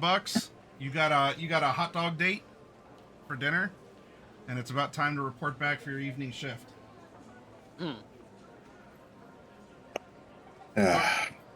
All right. It is now the evening time. The end of your first day of Media Day. Now, of course, we've been focusing on the mystery part of things so far, but there, of course, have been all kinds of people walking through, taking pictures and videos. There's been a couple minor security concerns. Someone didn't have the right credentials, had to be escorted out. Rumors will pass easily enough, verifiable or not. Nothing high level has happened. There's been no shots fired. No one's broken into the coat, the coat claim, which is effectively the armory, really, if you think about it. Yes. So it's been rather peaceful. There's always been the constant hum of drones up and around at different levels, even some going through the rafters. You have all kinds of media people who are, picking up tech, kind of scrolling through it. You all have seen Jen. She hasn't come by for any other comments, but you've seen her pass by now and again. Mixed reaction, especially from other media people. She doesn't seem to be very well accepted by others, so she's kind of a misfit in that regard. Maybe it's well earned, or maybe not. Again, that's up to your characters to view her as you will. She named her show after a dick joke. Yeah. And I mean, when you think about it, like, if you take the acronym of her network, she's Hot Jen, so... Yep, Generator. That's her name. Good old Hot Jen. There was a light bulb in Letality's head just now. Check her. Check her right now. It is She's now... She's one of the few people who would have been everywhere in the convention. I mean, most of these medias would have been everywhere. Not necessarily. A lot of them would have gone there and focused specifically on certain companies and things like that, because media time is money. But she's looking for a human interest side of things. So she's the only reason who would need to go everywhere, including places where tech isn't really on display. I mean, yeah, the big medias are here for the big people, but probably every wannabe media in the city who could get in is here. And yet, who's talked to the valet, or who's talked to the shuttle driver, or the janitor? Exactly. That's exactly my point. That's exactly my point. For the first roll of our evening shift, we're actually starting out with a job roll. Presumably by now you all have a focus or a direction. So coming back from your break, you're getting right back to your job. You need to tell me what you are doing for your main job before any other things come up that I ask of you specifically. So to finish out your first day, Outback, we'll start with you.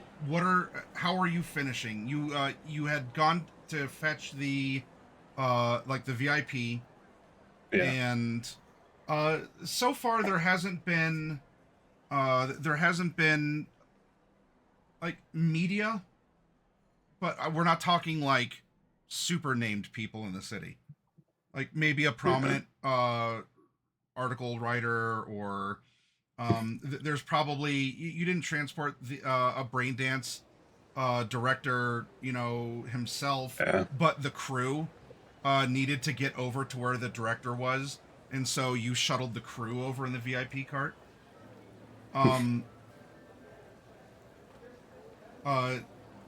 Do you want to focus on driving, socializing, doing a little investigation about other VIPs that are here? Well, a job is mainly to shut up and get people there, so I don't really need to focus on driving because my base is so high for it, so I'm gonna focus on what VIPs are saying, because they're more likely than anyone to just say things they shouldn't have, because they're not gonna get in trouble for it. They're important. Okay. So shut up and drive, and you're rolling drive then, or I'm perception, rolling. or what? Yeah, because like my base for driving is high enough. I don't think I need to roll that to do it well. So yeah, I'm also gonna join in on the shutting up and listening into people. Okay. It's day one, so we just gotta listen to people. Okay. Oof. Yikers. That is... Giving myself a red dot for my 1 in 10. Minus 15 to start. Got it.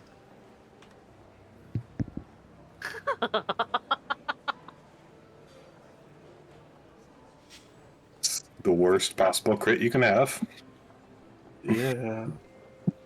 A 110 crit fail. Yep. The final guest that you shuttle, your focus, like going back and forth, that's more instinctual to you. So you can just open your senses in other ways. You don't pick anything up that is appreciable besides something in Japanese from your final guest. Your final guest is dressed in... It would be like a medieval kind of hooded robe that's black and very ominously kind of drapes out, almost like a Grim Reaper style, like black cloak with a hood. You hear a little bit of what you think is Japanese being whispered from under the hood. But this person gets on, doesn't say anything necessarily, just sits, expects you to drive. Of course, you have the schedule, and you know where to take this person. Yeah. So you're driving, and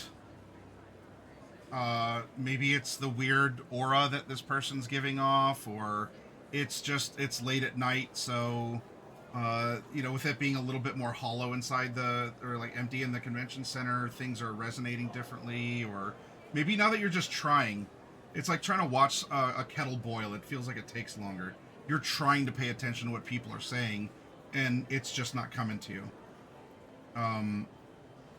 But the last thing that you get is when the guest gets off the cart. In fact, now that you're thinking about it, this happened when he got on too. He's heavy. Your like the shocks of your cart, like the back kind of, and then when he gets off, your VIP shuttle kind of like goes up. That's and weird.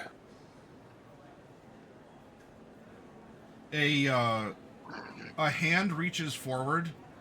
As he kind of carried himself with his arms in his sleeves. A hand comes out, touches your shoulder, and in a thick Japanese accent, but in English, "Thank you for the ride." Little deeper voice. I gotta get something to drink because my voice is dry. And you can see on the hand, a little bit of teal blue, and then like black light or something inside the black sleeve of the cloak. And then he folds his arms again, and walks away. And you have 10 eddies on your shoulder.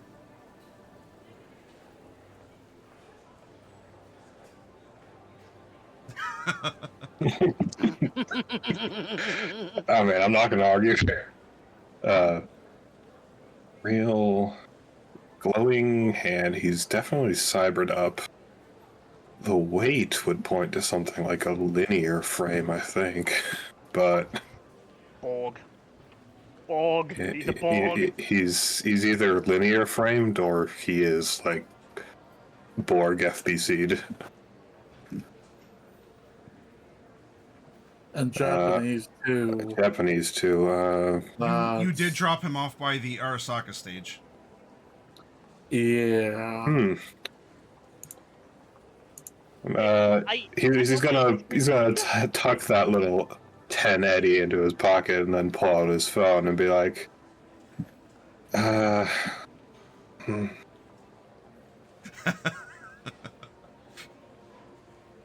Call Kiri. Well, Kiri may be on duty. Yeah. Doesn't answer, then she would. She'd probably be able to answer the call subtly, given that she is just like, it would fit what it is that she's going to be doing. That, you know, keeping a watch out and murmuring things to herself is not going to be out of place. Yeah. For her supervisors or anything. But we can get to that when we get to that.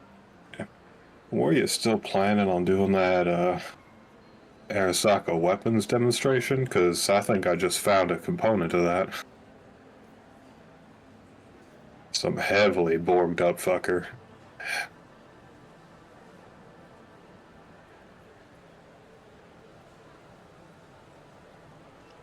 Okay. So Kiri is currently, basically because of the fact that Encom is now on high alert, and that people are, I'm sure someone from Encom is probably having, like, someone more permanent from Encom is, like, sweeping the area, for more of those discs. Kiri is, like, on high alert to keep her eyes out. It's like... God, gotta go find the map again. I don't remember. I think Encom was nearby to Arasaka. Yes, somewhat. Yeah. I'll bring it up. But as as you, like, she picks up, the line opens, but it's silent. Okay. And as you tell her, Yeah, like, heavily Borg is like, yeah, either some sort of experimental linear frame, maybe just a full body conversion. Looked like a goddamn Grim Reaper on my cart. Made the whole thing bend when he stepped into it. And I mean, these ain't like nomad level suspensions, but still. Did he use any profanity? He did not. He was textbook polite. Okay. Keep me posted. We'll talk later. All right.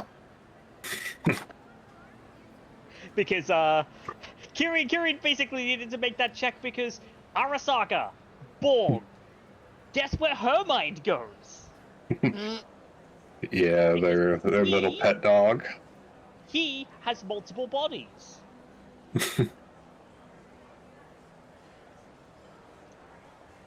Danger! Danger! I don't want to get crushed by Adam fucking Smasher! Danger! Yeah, no. I think he probably would have mentioned that it didn't seem like he spoke English too well, but so it definitely seemed like he came in from Japan, probably. Let's bop over to our other convention center employee on duty right now. That would be you, D-Rez.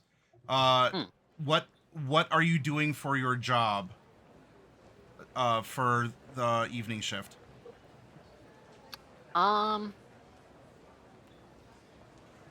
Just kind of keeping an eye on chatter just to see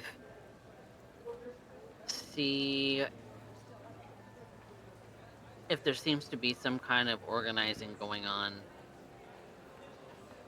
Okay. Regarding employees. as well as con goers? In this case, do you want to make a lip reading, so that you can, you can understand what people are talking about? Yeah, because I'm gonna cycle through the cameras specifically in our section. Right. But if possible, I want to start floating to cameras elsewhere in the convention center.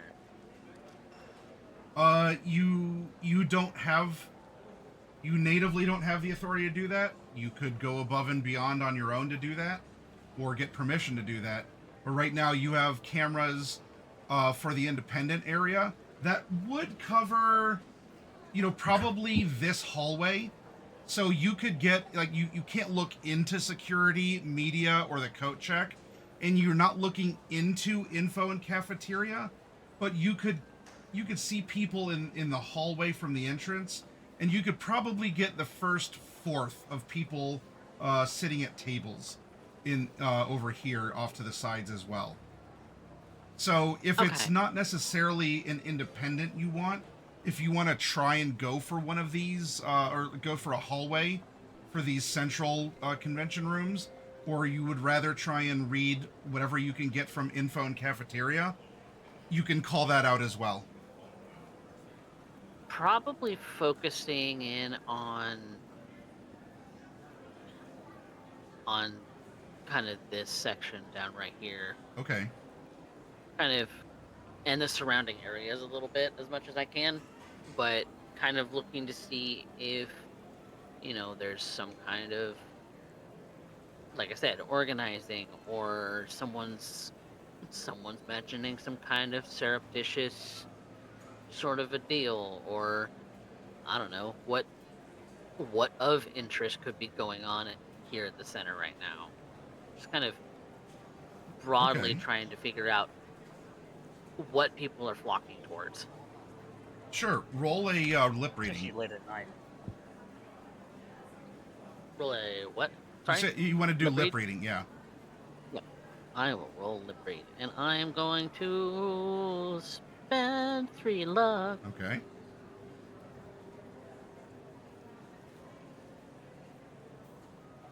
just gonna make that 16. Ooh. Come on, let's see another 110. Oh. Okay. Ooh, close. My 16 versus their 2.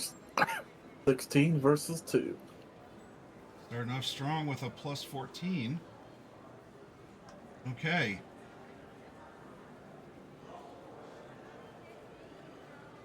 You're reading, this is from the cafeteria. You did really well, if only by proxy that these people can't hide their blabbering mouths.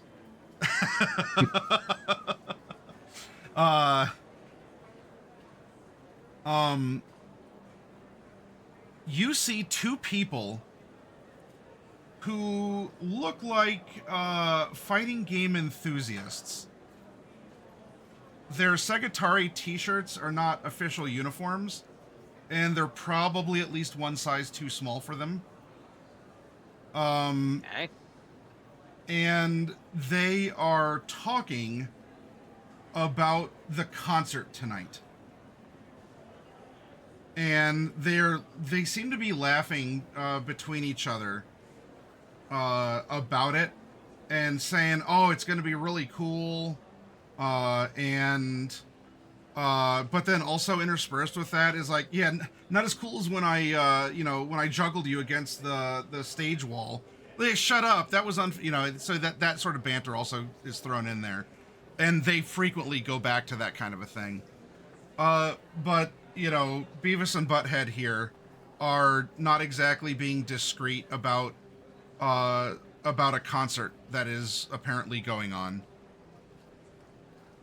And it's something though that they shut up about. Like they make an actual effort to stop talking. They don't even cover their mouths, but this is to stop talking when like people pass by, or they'll like kind of hunch over a little bit.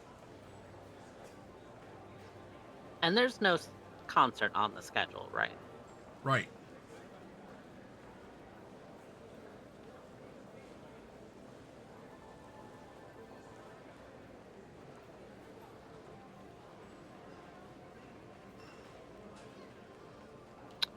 I don't know if you'll allow this.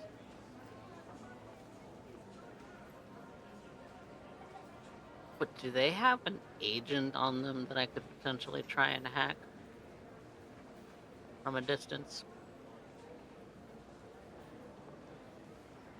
That's visible? Are they swinging one around? When in doubt, let's do a high-low. What do you want? High.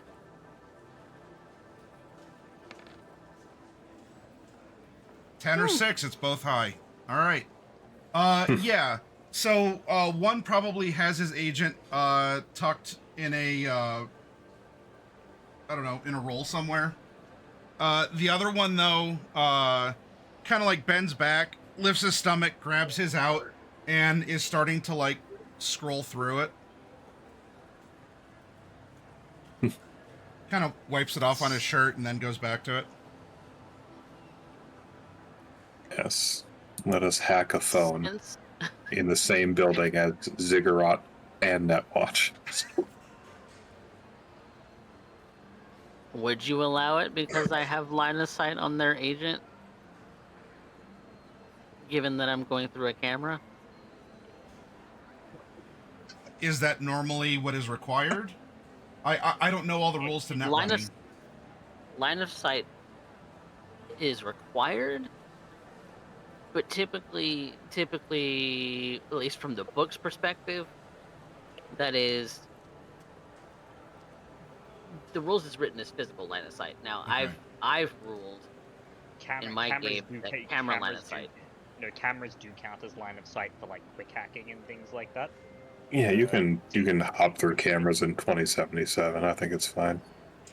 Well, even CEMK says that like 50 meters from wherever you're viewing them from. So in this case, it would be the camera. So long as you have line of sight on it somehow, which does include camera LOS, you can pop it. Okay. Go for it. I mean, that's what the book says.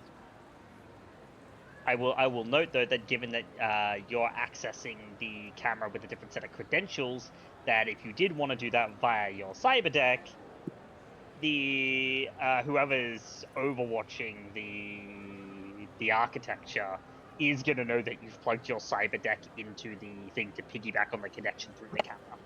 Oh yeah, the lurker. That's a thing they'd be able to detect. This place definitely has a few lurkers.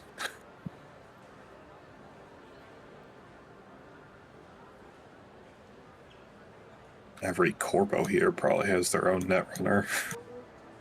That's all but a guarantee. Even the D-Res is hired to be a functionary, but even D-Res is under the netrunner for the convention center as well. So, so like you can dive, but it's you'd probably need to do a little bit of stealthy, little sneaking around to make sure you don't get caught.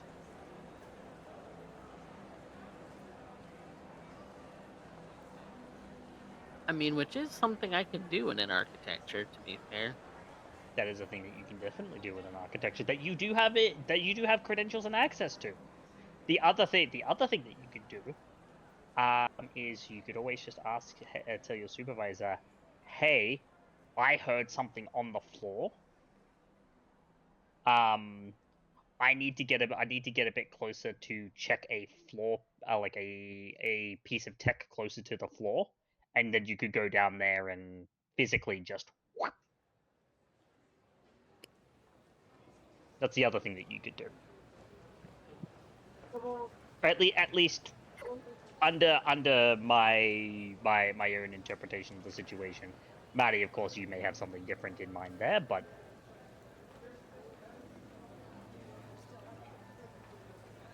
I'm trying to find where you can hack through cameras, and it's from what I'm seeing, you cannot. Unless it's a jammed rule, like you do a rule of cool, it's in the, you're using some special tech for it. It's in the Edge Runner mission kit. I believe it's specifically for quick hacking. You can quick hack through cameras. Let me just see if I can find the ruling. Quick hacking, maybe, but quick hacking really only allows for several different things to do. If I'm gonna try and crack his phone and steal files, that's like probably gonna require me to be physically present. Yeah. To hack his agent. Let me see. His agent will have its own architecture or whatever. If it's got one at all.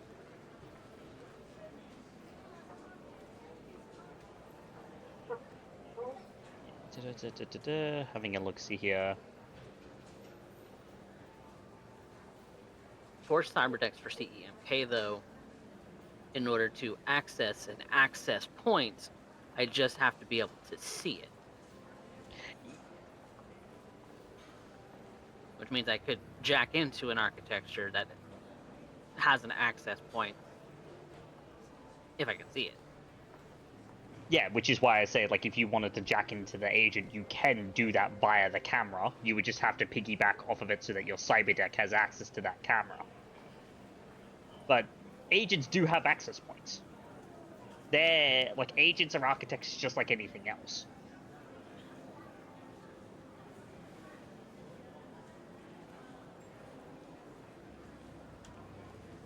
So I suppose the question therein, Maddie, the big question there is, would this agent have an access point that DRES can see? Because if DRES can see it and it's within 50 meters, so long as DRES is willing to do the piggyback to get access to the camera via the cyberdeck, they could bounce from the camera directly in and jack into that architecture.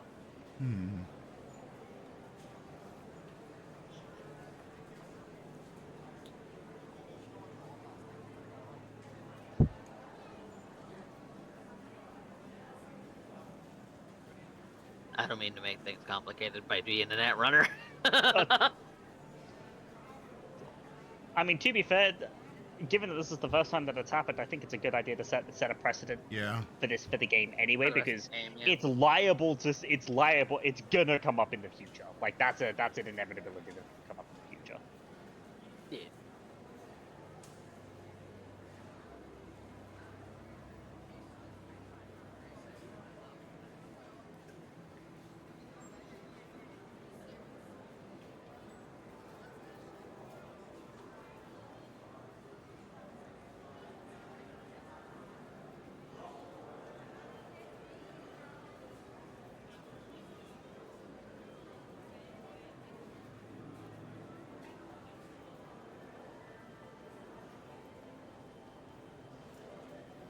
Worst comes to worst, Coffee. You can take pictures of them and we can tail them later. I mean, there's always that. That's something I should probably do anyway. Yeah, but that's if Snap that's photos if and save those to, save those to her cyberdeck. Yeah.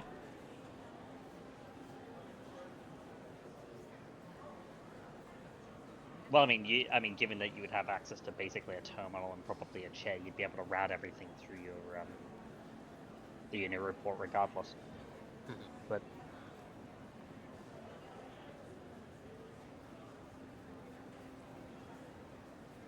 because this is where my brain goes into like real life networking mode. You are IT professional. Yeah, the I rely on your brain a lot for this. Well, I mean, in truth, in real life, I basically do a mixture of DRES and Gopher's job.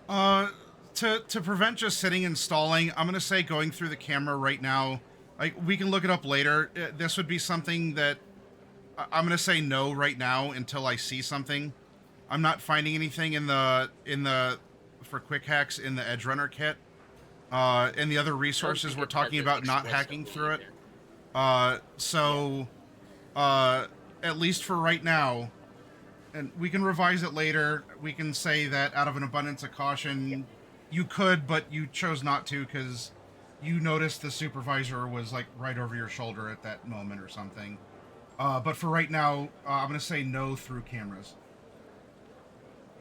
Okay, that's fine. But we'll answer that's that. why I prefaced the question. Yeah, we'll look that up in me. between sessions because I could sit here for 10 more minutes staring blankly at a computer screen and we're wasting playtime. Yeah, it doesn't necessarily say it explicitly, as in doesn't use those exact words. Yeah. But does make it vague enough that if you wanted to GM rule it, I'm sure you could. But obviously, like you said, don't want to stall for time. Yeah. So Drez is definitely going to snap pictures of these people. Sure. Save them for her own use. Got it. Save them basically to her cyber deck, but also a copy for supervisor's sake, and say, okay, and tell supervisor that I think these people are being suspicious, that I'm going to tail them with cameras as much as I can. While if he How are you describing them being suspicious? Talking about a concert that isn't a concert because there's no concert scheduled. Okay. All right. Amid the backdrop of strange devices and stuff, they're talking about something that is not happening. Yeah, and he's aware of the strange device. If it's a device, quote unquote. Drez doesn't know. If it's something of a strange nature, then strangeness is what she's looking out for, and these characters are acting strange. They look strange for the event too. Sure. They look like they're more public than they would be media people. They don't seem to have like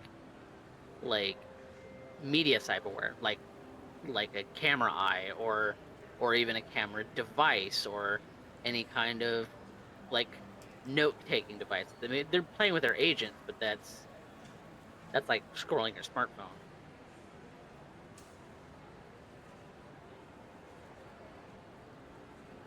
Not really seeing anything as far as overt recording devices on them. Okay. Sure. Roll a tracking. Track. I'd also point out you'd also probably have access to a VIP list as well. So you can always also do a check of them against the VIP list to see if they're VIPs. Yeah, like if they're like, that's another thing I would be looking out for is who do they say they are as terms of when I scan their ID if they have one. And if they don't, that's even more suspicious. So tracking them. Yeah. Like checking their details versus guest lists, all that sort of stuff. Hey! 14. Not bad. That's pretty good! I didn't realize it was an intelligence skill. I'm kind of good at those. Yeah. Okay. Oh. Yikes. Balls!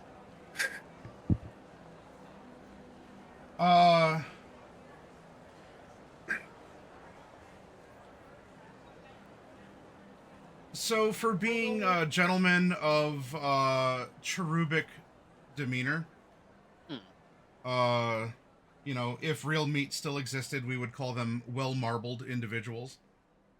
They Wagyu people. Sorry, I'm being dumb. Maybe it was, you know, as you're going through the cameras and you're like, oh, damn it, I meant to hit the other way, and then when you go back, you lose them in the crowd. But you took the reference pictures. There's no roll needed for that.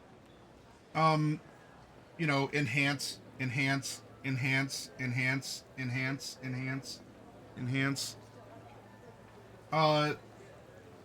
They're not listed as VIPs. for Segotari. They have like staffer badges. So they would be doing something similar to Gopher and Kiri. Maybe they're temps that were hired, and then they're just wearing the uniform that they were given.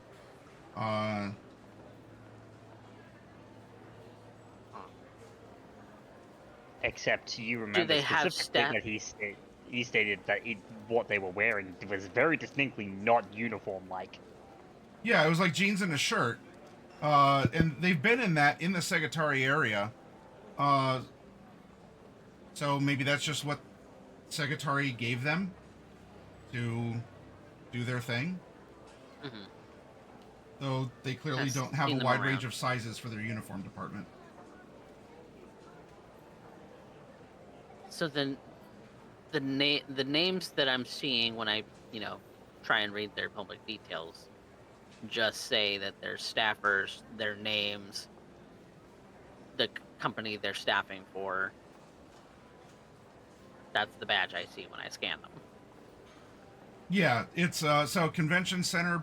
It's a convention center badge. They're working for Segotari, and it has their employee name on it in a little photo, kind of like what all of you have. Except, well, you, Drez, you're working for the convention center, so instead of a sub company, it just would give, convention center infosec or something, your department. Okay.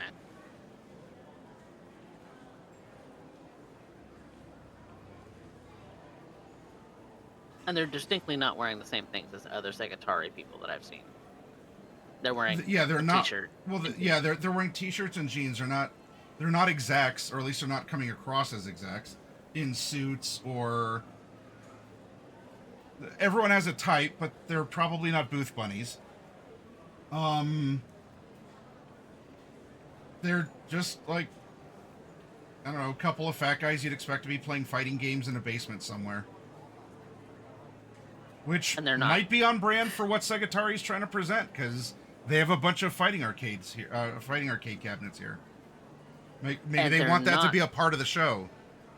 And they're not professional fighting game champion, according to my knowledge. Are they? I don't know. Do you follow that? Do you follow video game fighting champions? D-Rez plays a lot of video games. Yeah, and you could just do an internet search if you really wanted to.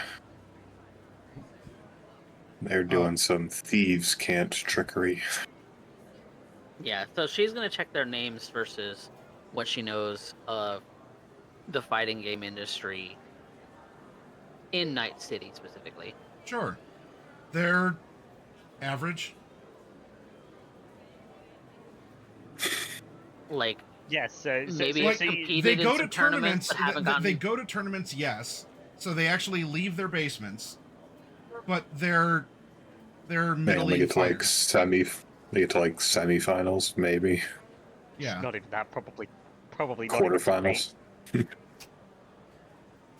Like, have they won any specific, like, in as far as they've gotten, have they ever gotten any, like, prize money?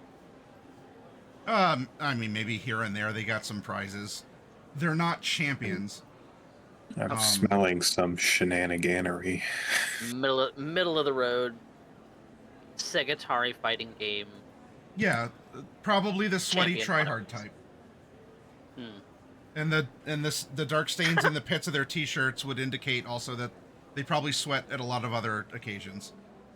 They definitely made Meta Knight. They made Meta Knight. God damn. Wow. Yeah, they made Meta Knight and Brawl. That's disgusting. Yes. That's gross. As a member of the FGC, that's gross. They made Brawl Meta Knight, and then they were really mad when Wolf wasn't in the next game, but then they never played him in Ultimate. No, they decided to main Smash 4 Bayonetta. But yeah, so these two guys, they attend tournaments, but they are, they're never first place finishers. They're very sweaty tryhards that get to middling tier. As a team or individual? Both. Okay. The only thing that comes to mind for me that, because you mentioned one of the kind of jobs would be like shill in the crowd. Mm-hmm. And that seems to be the only kind of job description they would fit. The issue is, though, is that even in your shills, you want a certain level of decorum, a certain level of, like, yeah, you're a shill, but, like, you can also act somewhat professionally because you're talking about a brand image. These guys have been shown to be, like, not necessarily, like, super disruptive, but You don't want these... somewhat rowdy and belligerent, because Kiri saw these guys earlier actually playing. Yeah. Yeah, that's kind of the only problem. You don't want these guys as your spokespersons. So another question I had was, have they had any run-ins with Jan from Hard On? Unknown. There's. I haven't. She hasn't published anything. There's no way to know that. No, I mean on the convention floor. Not that you have seen in the scope of what you've been able to witness through your cameras. Okay. So she may have. She may very well have. You're at the end of the day. And she certainly has chosen interesting people for her articles. But you don't know that for sure.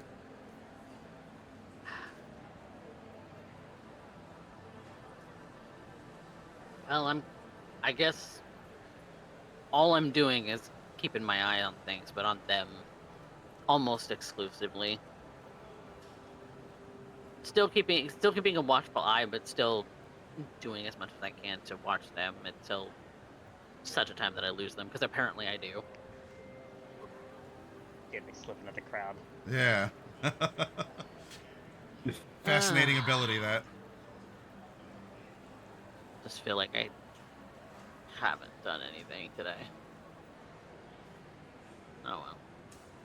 Grab you and shake you violently. Gopher? What is your job for the evening?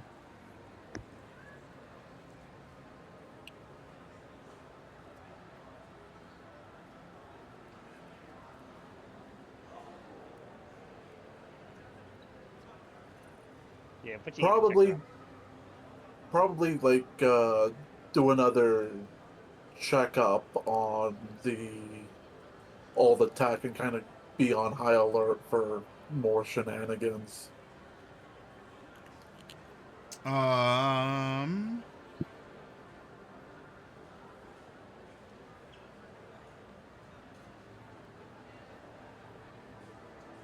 Why don't we take those two concepts and we'll join them together with a concentration roll? Concentration.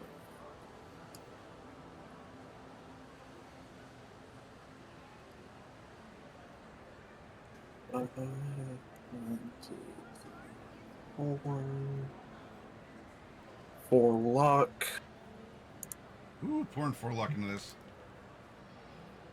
13 for a 17. Nice. 3 points to House Gopher.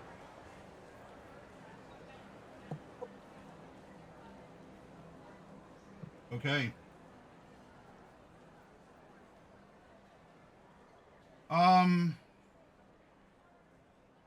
You are making sure no one's messed with the wires. You set them up. Everything seems to be in good order, especially because you have done it your way and you're familiar with your work. This allows you to kind of split your attention. You can concentrate on your job, making sure that there's no weird metal discs, all the wires are in place, but it does let you also, as you're double checking things, doing a second search, because these little buggers can be anywhere.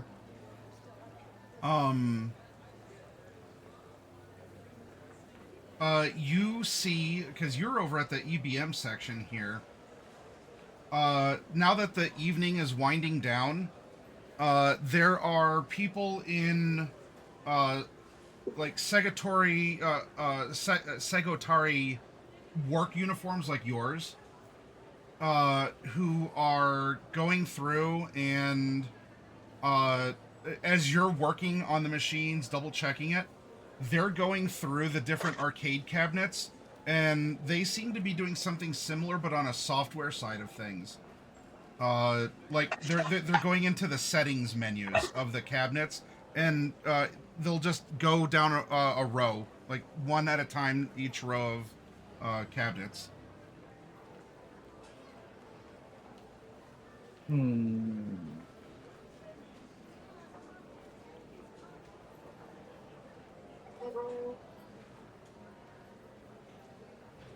Interesting. But that being said, your stuff, you don't find any other little discs, and your wires are still good.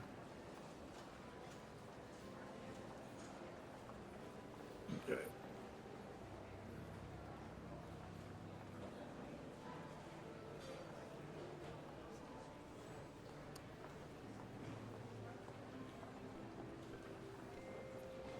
Alrighty then.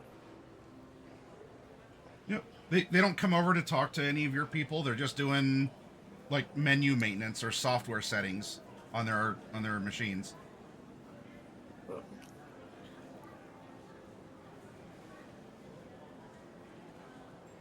Alrighty.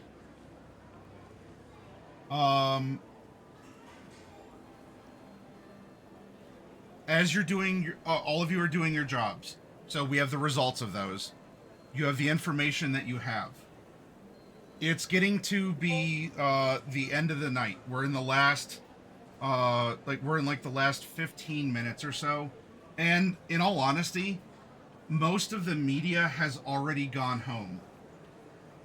And there's even probably half the independents have already shuttered their booths and and they've already gone for the day, because really they were probably done a couple hours ago. They're just sticking around just in case maybe one more person was curious about the new knick-knack that they were bringing to market this year.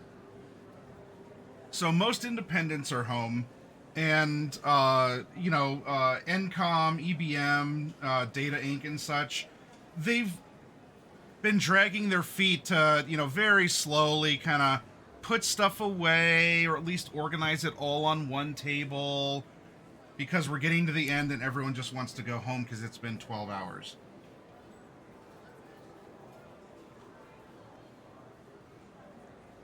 There is, everything's still lit up, and the data is flowing. After you fixed it, I was going to say Kiri, but I didn't. After you fixed it, D-Rez, there haven't been any other blips or suspicious activity. I mean, there'd be like little spikes here and there. That would be, I don't know, normal use. Who knows what people are doing. It's encrypted, but you're not seeing outages, or you're not seeing, some other net runner like, having a nefarious little avatar, like blow you a raspberry and like scamper away in the architecture somewhere.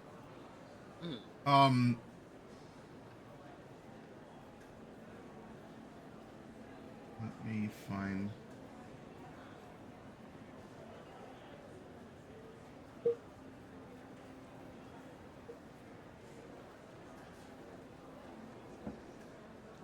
Attention, everyone at the electronic fair. There is a concert to be presented by Segotari.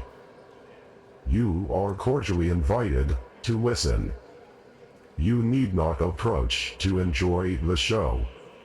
Enjoy Segotari's premium audio capabilities.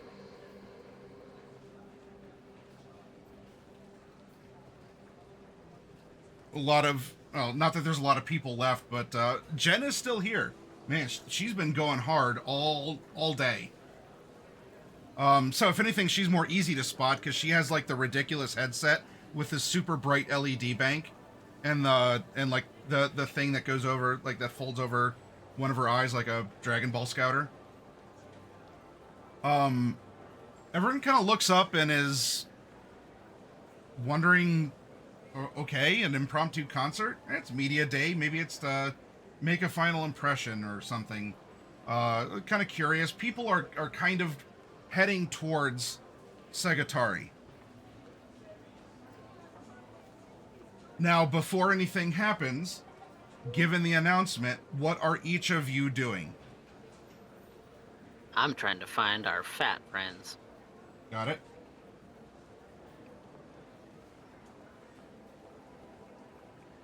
Most people are gone, so I'm assuming internal valet is basically chilling. Yeah, you're told wait until you're given your next directive. So, I mean, you could just be hunting and pecking on your phone or something until you're given orders. Yeah. Okay. Go for Kiri. Kiri is watching when something pops into her mind. These discs, the fact that D found one too. The fact that they're probably... It's not a unfair assumption to think that they're all over the place in the convention center. And you'd probably know that Gopher had found some himself and found that they seemed to be some kind of speaker device, because I would have had Especially that relayed through JP. She may have, she may have even noticed that he found them, given that NCOM is like, given the NCOM and proximity. EBM are really like close to each other. Like NCOM's on, like Segotari's on one side of NCOM, EBM's on the other side, and then above is Ziggurat. Yeah, Netwatch and Ziggurat. Yeah. So Kiri may have noticed something from over there too, that Govu was like, what the hell? Like, and of course with what we routed through JP as well. So Kiri's probably, as everyone is probably slowly filtering over to maybe to the demo stage or into other places inside the convention center in order to have this listing, Kiri's eyes kind of flick to her supervisor. Kind of with a look of, something's about to go down, and it's probably not a concert. What's wrong, Kiri? There's something off. I've worked corporate security quite a large portion of my life. People don't just do things out of the blue. This is either a massive corporate stunt, which included going ahead and throwing around all sorts of different things into competitors' displays. What we found, I noticed some of the guys over at the EBM stand found some things. I wouldn't be surprised if they found the same thing. Or someone's about to pull something, and pull something big. Probably a stunt then. Look, Segotari's right across from us. And clearly they're trying to flex on us and our entry into the market. Yeah, but why a concert? Who cares about what they have to offer through audio when our product is superior? What are you gonna do? Drown us out with a loudspeaker? That doesn't convey their games. Cover. Smokescreen. And when you say smokescreen, and by the way, during this, as you're, D-Res, not Kiri. I'm almost at the end of tonight's session. I can do it. I can do it. I can get through it. Get your bingo cards ready, y'all.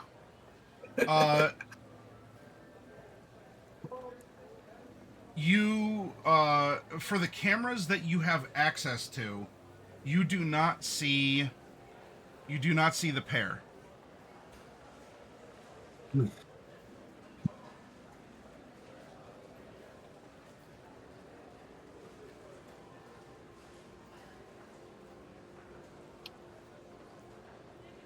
Did anyone at any point tell D-Riz that these were speakers? She wasn't explicitly mentioned, so.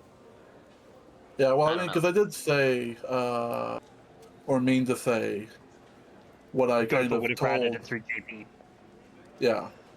Because kind of route it through JP to everyone, but I did specifically mention D-Rez and Kiri in case they had any ideas about what they were.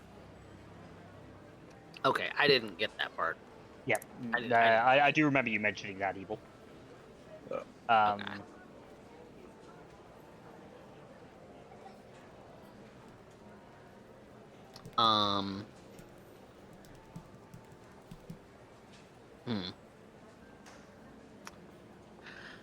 If I don't spot them, then I'm spotting anyone else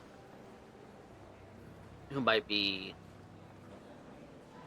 looking a little fishy as this concert is meant to be taking place. As there are fewer and fewer people right now, what is the point of a concert when the convention center is empty except to distract or cause some kind of loud commotion? You are on track with an idea. Mm-hmm. And as you're asking these questions out loud, perhaps the most obvious one is who used the megaphones in the building.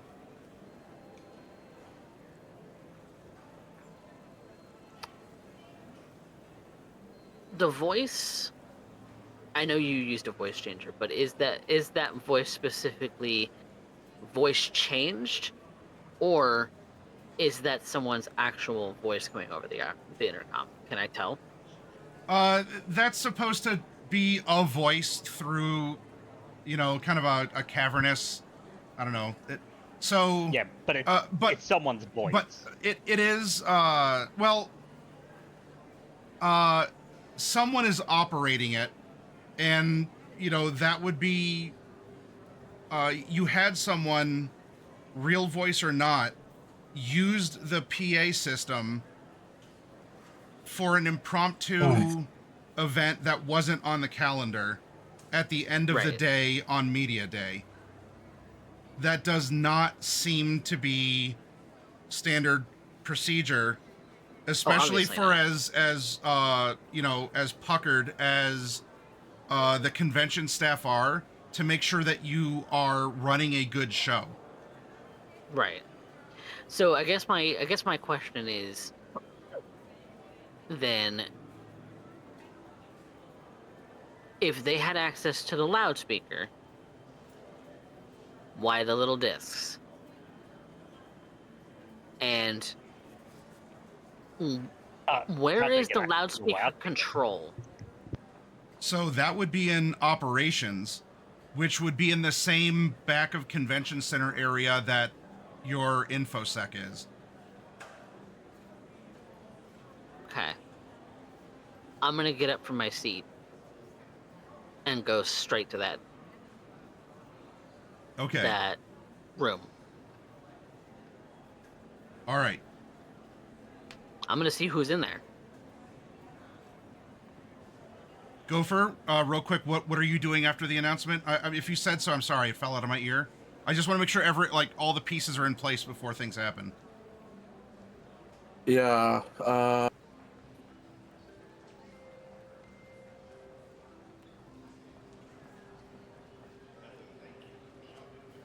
yeah, I'm gonna see if I can track down kind of who's in charge of security for EBM.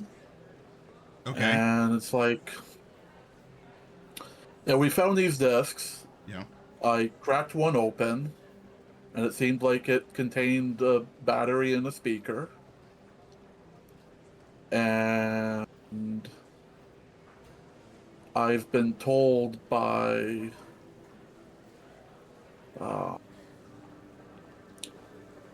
an acquaintance working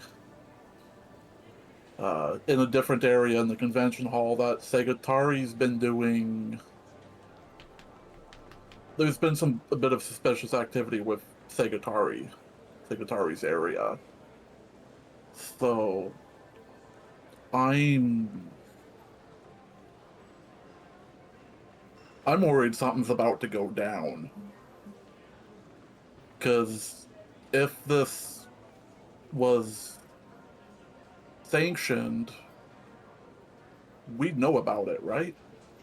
And we know that these would have belonged to Segotari if they are. Yeah, there's not supposed to be a concert, and who'd even be at a concert at the ass end of the media day? No one's here. Yeah. We're getting ready to go home. What if the concert's meant to be a distraction? For what? A lot of tech here. Someone. Got it. Do you know how to use a gun? Yeah. Okay, that's good enough. Puts a heavy pistol in your hand. Just has that on hand. Okay. Just rips it out of a pocket. Well, he's talking to around. the EBM security guy, so. Yeah, fair enough. All right. Would this be hidden, like in terms of perception, or would Kiri being still like over and keeping watch at Encom kind of see this? No, you can see that you definitely recognize Gopher. This is he's getting handed a gun. Yeah, you can see that like there's a movement. Your eye is trained for when people go to their hips. Goes to the hip, flips a sidearm over and hands it over to Gopher. Yeah, Kiri is gonna relay that to the supervisor as well. I don't think we're the only ones thinking that there's something about to go down. EBM's arming their techs with guns. Shit, get ready, Kiri. Don't draw just yet. If you want to keep your stun baton out, you can.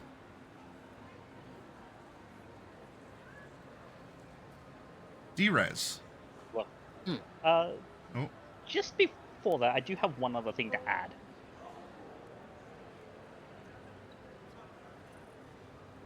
If things really do go exceptionally loud, I'm going to ask you permission to go to coat check and get my things. In case. Only with my orders. Understood. Standing by. And she just switches the color. She just switches the color on her suit to red and slaps the visor down, drawing the stun baton as well. Okay. D-Res, as you're approaching the operations room, set up like an office similar to yours. Like a supervisor could walk by, peek in, make sure everything is going okay. If not, just enter. But, there's like a window going in as well. You see that there's someone in a convention uniform who is sprawled out on the floor by the control panel with the office chair, like, kind of tipped over on top of her. And inside the office are the two gamers. And the one is he's kind of like, he's bending over. He's got a half moon shining at you from the top of his jeans. He seems to be the one who's speaking into the mic, the voice changer, but like the PA system. The other one is pulling out it'd be like a mini CD of some kind, and is putting it into the machine. Before he does, Mm-hmm. I can see him. Yes.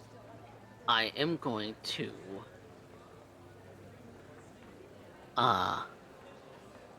attempt to system reset. Okay. Which is, I'm going to attempt to make him go straight to unconscious. So, does he have self-ice that I have to breach through? You got a sweaty tryhard in a video game tournament? Yeah, he probably has tech like that. Because he clearly doesn't cheat himself, and he wouldn't want anyone to force him to use cheaty controllers or programs. Clearly. Okay. He's probably got a level of self-ice. So I'm going to... Now, since I typically have my worm rezzed for such a moment like this, I'm going to try and... I'm going to backdoor and try and get past his self-ice. He would have to roll, I think, he has to roll something to see if he detects that I'm there. Forget what it is. Was that concentration? It was something willpower, I think. Something willpower related. Just flat willpower?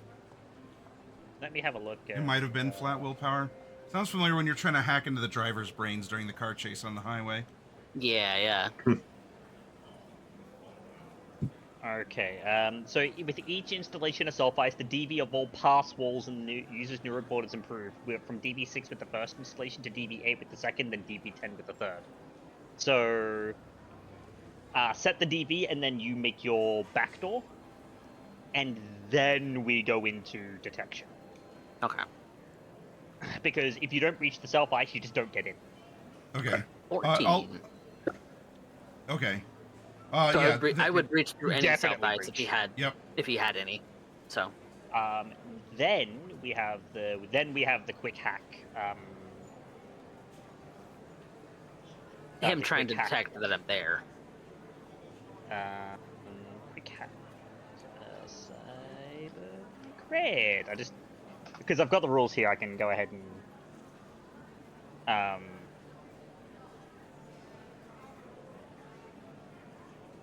go ahead and have a look through that. Okay. So, quick hacking. Not quick hacks, DB12, just rules. Well, since I Luckily, breached him, he has to detect, see if he detects that I'm there. Yeah. You get in with your jack in action. Okay, so this is my willpower roll versus something? It is a... Once I've got it. I think it's in the core rule book. Or, no, yes, the EMK. Those are the quick hacks. Don't want that one, I want quick hacking. So... Yep, you get in. Concentration check. Concentration. And it's versus sorry, not a concentration check, sorry, it's just will. 1d10 target will versus 1d10 versus an interface check. Okay. Which would be versus my back door? No. No, just straight interface. Yes. Okay. Are you spending any luck or doing anything before this roll? How many Fickle God favors do I have? You used two already. No, I used luck. Oh, yeah, that was luck. I used. Okay. Oh, you used it. Okay. I used my Hang two. on. Mark Coffee is has complete. two. Mark is complete. Yeah. So then, you actually have three. You have one from, unless you used one already tonight. You have one from last week. And then Blue Joy gave D-Res one, and Dingo Panic gave you one. Coffee. Okay, so I'm spending 3. Okay, I'm gonna mark it as complete. I spent 2. All right, there's no floating Fickle God favors now. No. Oh no! Oh no! Well, you still get in. I'm still in, This is but just a he detection. detects me. Maybe, if he. Very likely. Yep. Yeah, he Yep. does. He knows I'm So- there. But that isn't going to stop me from system resetting him. Which is a Yep. DV12 to knock him unconscious. But I'm going to try.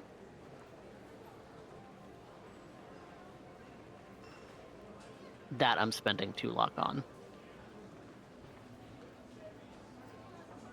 So that would 13. mean I would be passing at a 13. So he's unconscious for 60 seconds unless he takes damage. Okay. So it's probably a what the view. Yeah. He just shuts down, unconscious. All right. Favorite combo to do in 2077. Goes to push the disc in. The actions take place, the 3 net actions take place, quickly. Falls forward onto the console and kind of like rolls back. After you get that, oh shit, someone... And falls over. The other one in the room, like that's by the microphone, looks over, and all of you now, through the PA system. If there was a question before that something was odd. Oh shit. Where'd you done, you bitch? Well, that's not very cool. Kiri's eyes immediately lock with the supervisors and with her supervisors. We're officially compromised. Just a text on everyone's phones, just from Outback. Orange chicken burrito?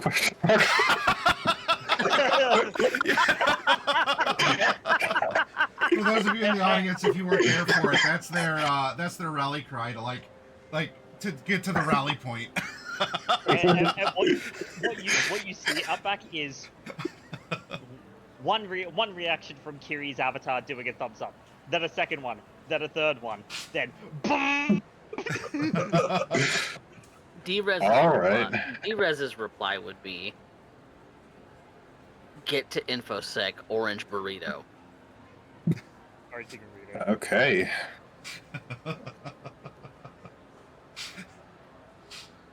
All right. So, after the uncouth words through the PA system in the convention center, for people who are curious, are like, oh, it's a impromptu concert. Let's go. Maybe they'll have swag bags or something. They stop and everyone's just kind of looking up at the PA system. The second guy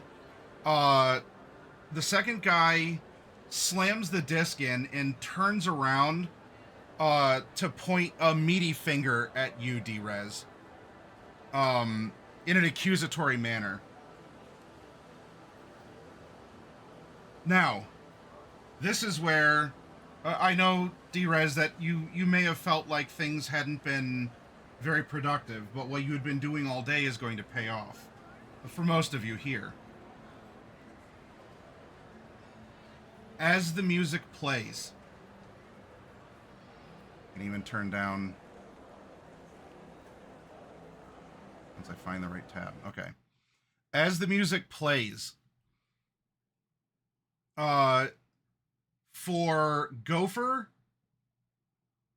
and Kiri, most notably, well, actually, do either of you, Gopher or Kiri, do you listen to any of any popular music? Like, do you keep up on the stars of Night City, or are you more like traditionalist or oldies? What goes with your style? Traditionalist and oldies, yeah. Okay. I don't keep up with popular music. Maybe once in a while, but more old school, probably, yeah. Okay. D-Rez is probably the one who is more up to date on the video games. And media in general. All right. For Kiri and Gopher, this starts out, maybe it could be your vibe, as it sounds rather orchestral at first. But then as the instruments start layering in, it's really turning into a distortion cacophony here.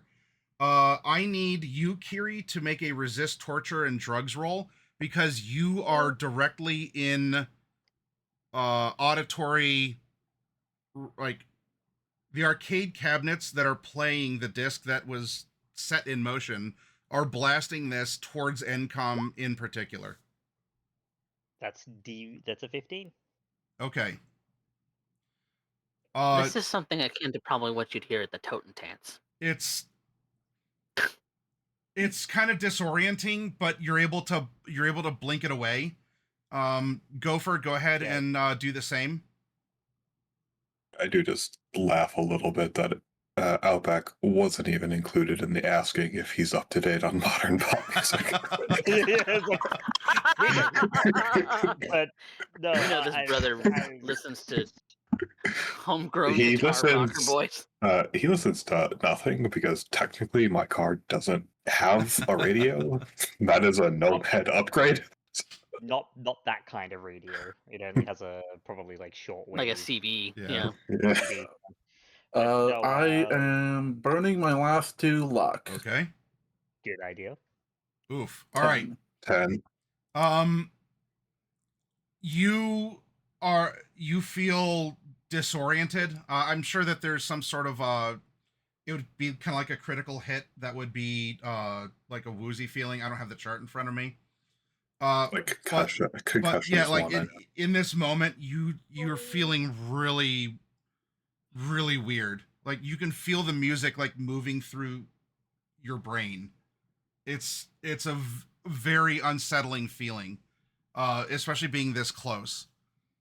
And thank God I found the discs. Yeah, as like that's going on, Kiri immediately turns to the supervisor. It's like audio attack. This concussion head injury. It's -2 to actions. This would have been much worse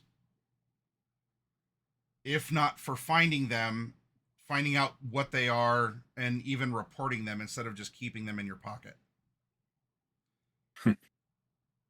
As the music plays through the carefully arranged cabinets in the Segotari arcade, there are areas. So maybe Data Inc. wasn't as good in sweeping because, they don't have you, Gopher. We got that Gopher confidence, right? And you're hearing these things while there's no input. The way they're set up seems to capture the vibration in the tune, and it then amplifies it out through these little like chirpers. And it's as the music is filling the convention center, it is resonating in a lot of other places. Now, I guess then of anyone else who's here who might be able to place the music, this would be you, D-Rez.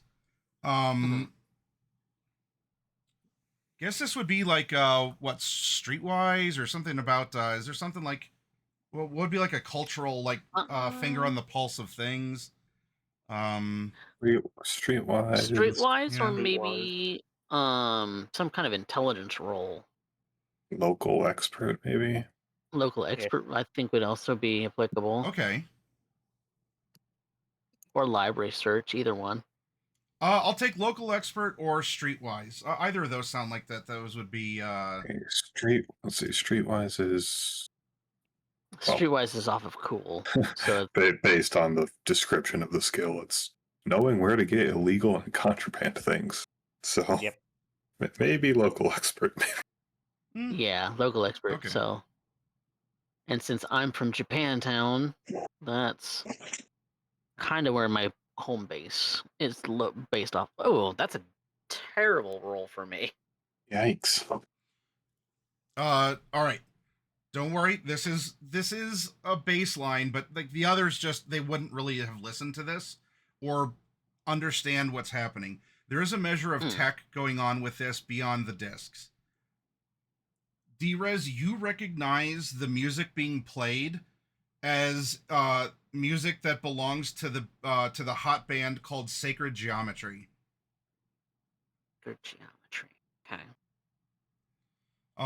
There's a write-up for him in our Discord channel, but the quick and dirty is as a band, they study each of their performance locations and they arrange their speakers in precise ways, and they use their instruments in precise levels to do auditory immersion and tricks, and it's like interactive sound.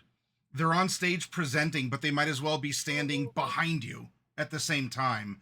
And then all of a sudden they chord shift, and they're very specifically at a 45-degree angle from the front and from the rear. While they haven't moved on stage or anything, they very precisely use their music. Some have accused them of abusing a particular note of a particular color, but others just blame that on people who show up drunk. Brown note. Yeah. So, Sacred Geometry is playing through the entire Segotari arcade.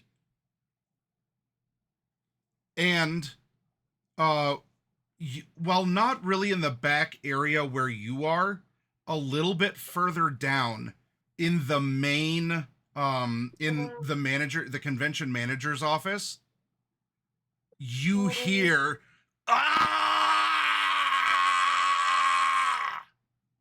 as he screams at the top of his lungs.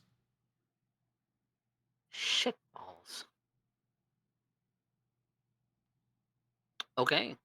And there's a weird warbling, like it compared to the music coming from one side, a weird distorted warbling coming from his office down the hallway.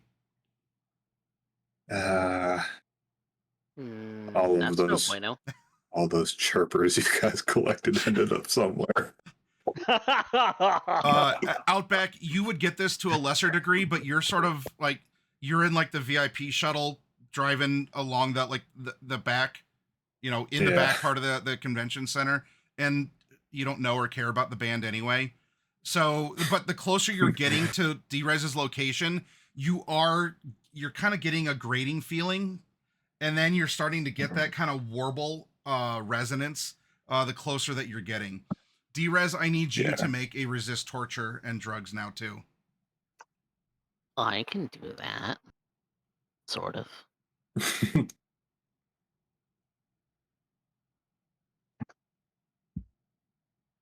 What are with my rolls? I'm rolling just shitty. All right, you also are kind of have like a concussion, like as all the noise it's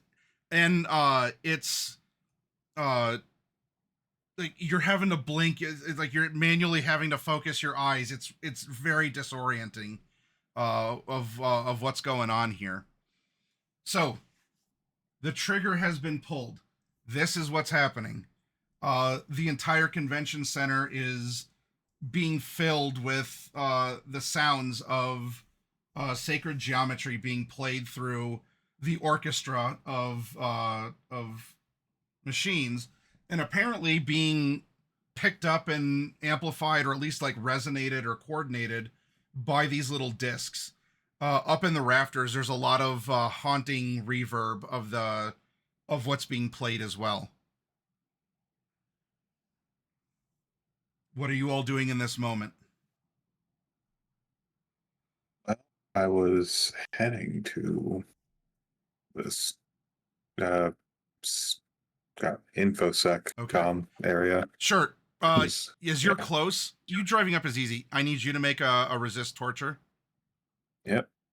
I'm out of luck, so I have to just roll these. 17.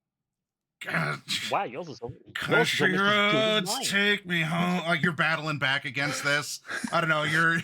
You're singing something and you're gritting and you're powering through the weird warble and through the concrete tunnels, and especially where all these devices you strongly suspect were turned into the manager and are picking up the resonance. But you make it up to D-Res, who I won't tell you how you're suffering from a concussion, but she's outside the office. I don't know, like maybe like holding her head in this moment. So your turn is getting up to D-Res. D-Res, you see Outback has arrived. Can't do anything right now, but you also are suffering from a concussion, quote unquote. What do you do? So for the purposes of mechanics, are we treating this as brain injury, critical injury?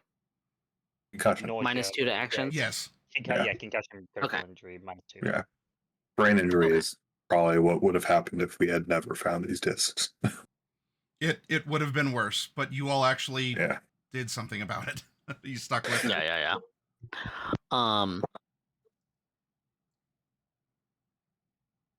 Yeah. Similar deal. I'm going to attempt to breach the other guy and backdoor into his neural port. Okay. So I can quick hack him.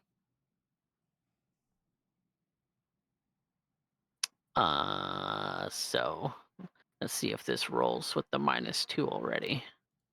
It's your magic powers. Ick. Okay, so that did not take the -2 into account. So that is actually a 6. Is that the first level of ice was 6, so you'd need a 7. I would need a 7 to pass. Yep. Okay. See, slam into it, but can't crack it. You find the wall. Can I attempt again? It's once a turn. Ew. Yeah. Gross. Okay.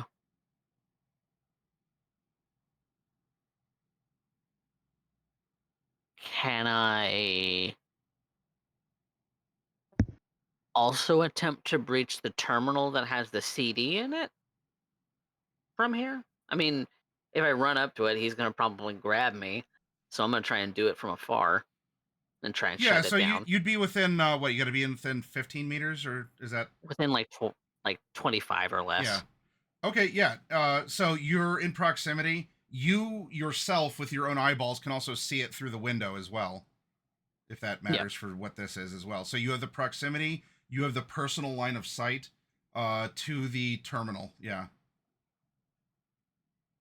Okay, so getting in to the terminal back door.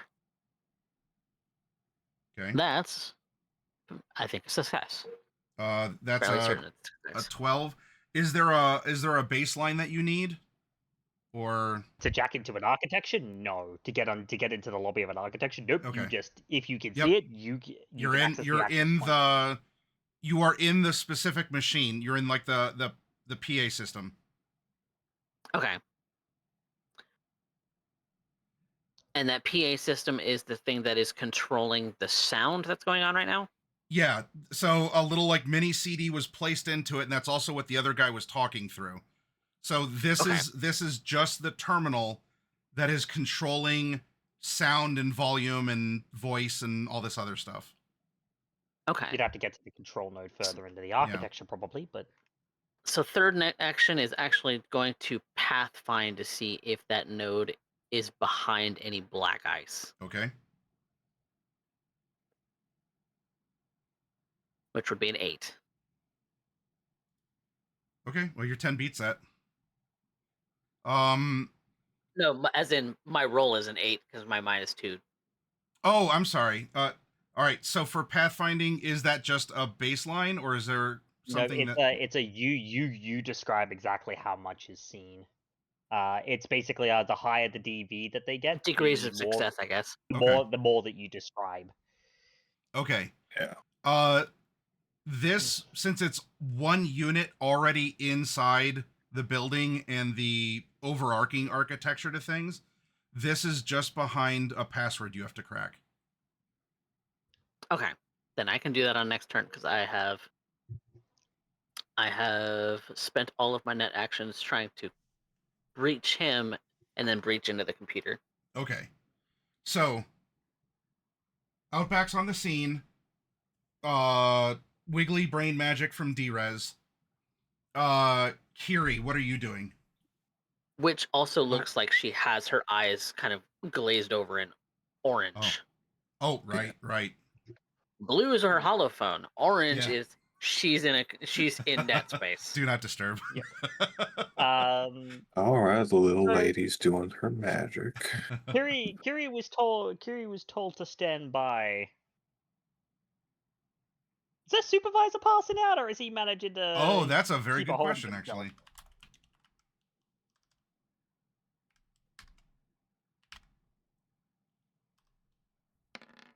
Oh, nope, he's fine. Jesus. Brother has been successful. They hired maximum credit. They must have hired like we want full immersion into war games. We're gonna hire like some hardened veteran or something. This guy's taking it in stride. Probably has I don't know, like earplugs or somehow could like I don't know do something. Just standing there. This guy is actually completely deaf. Maybe not completely deaf, but he maybe has the cyber ear cyberware. He might deafen noises. That makes sense. Yeah. He might have selective sound filtering or something like that. But Kiri's eyes kind of tick to him. That's coming immediately from operations for the convention center. Orders. Stay here and guard the tech. That's what we're doing. The convention center has security. If this is a trap by Segotari, they want us to leave.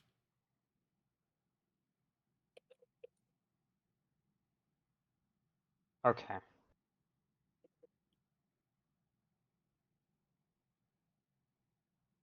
Then I'll keep an eye out, but I would ask that you have someone on standby to do a run to the code check. I feel like this and a stun baton may not be enough for what they're about to throw, given that they decided to attack audially. If it's needed, hold tight. Keep the element of surprise. And yeah, Kiri, he would see her kind of switch into. This isn't just regular security guard ready to go stance. This is a trained combat veteran stance. Although maybe out of through a sly smile or a wry smile, he'll tell you if you want to go on that search patrol around our section, go ahead and do so. I'm gonna stay here and keep my eyes on Segotari. So he's gonna be front and center, and then if you want to like go through the displays, you could be like a little creepy ninja or something and sort of patrol the NCOM area. I am indeed gonna do that, and I'm going to stealth basically the entire time, so that if I spot someone, I can get the drop on them. Okay. What is Gopher doing in this throw up in your mouth moment? Throwing up in his mouth.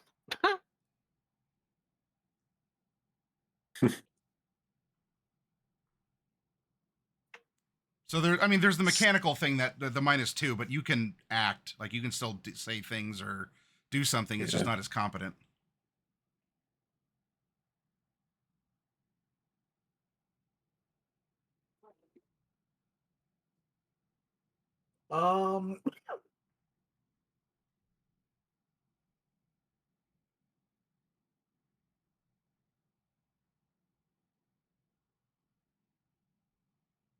Looks like NCOM's on guard.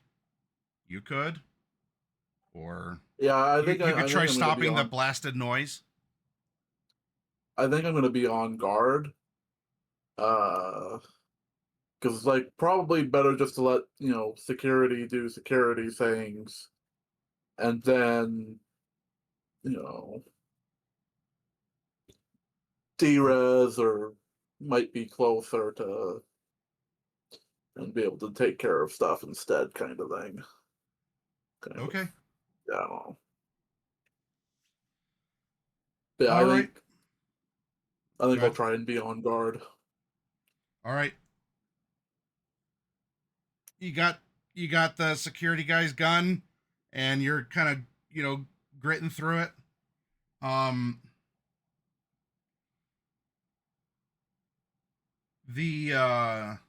So that was secure.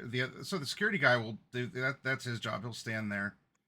In that case, you'll see the full-time EBM tech guy.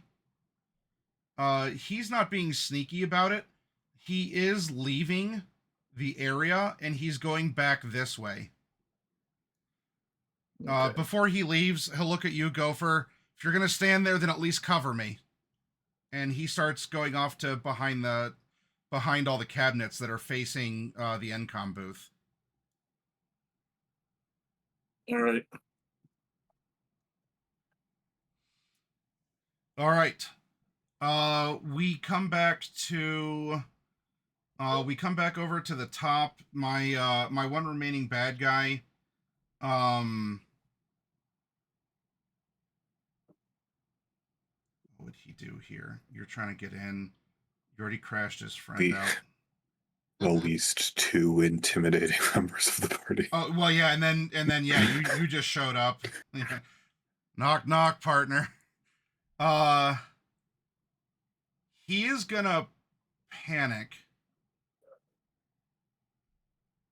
and if he thinks that if you can't see, you can't hack, he is gonna run over.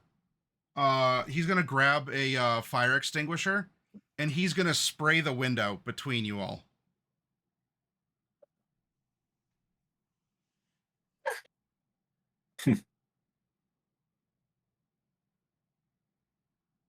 That's a good effort. I'm already jacked in, though. Yep. Yeah. This guy is a pawn. No way this guy's pulling off this elaborate of a thing. He thinks he did something smart. Hackers can't see me. They can't get in.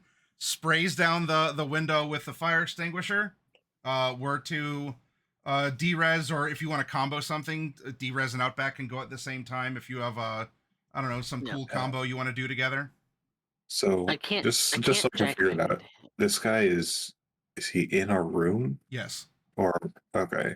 He's in a security office. I'm gonna guess the door is locked. Yes. And given it's the security office, that's probably security glass, so it's wired.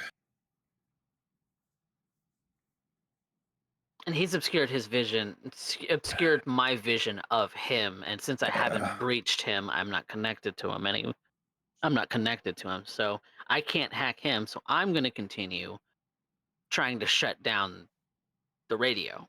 Okay. Right. Hey, Jack. You just mentioned it's wired. Yeah.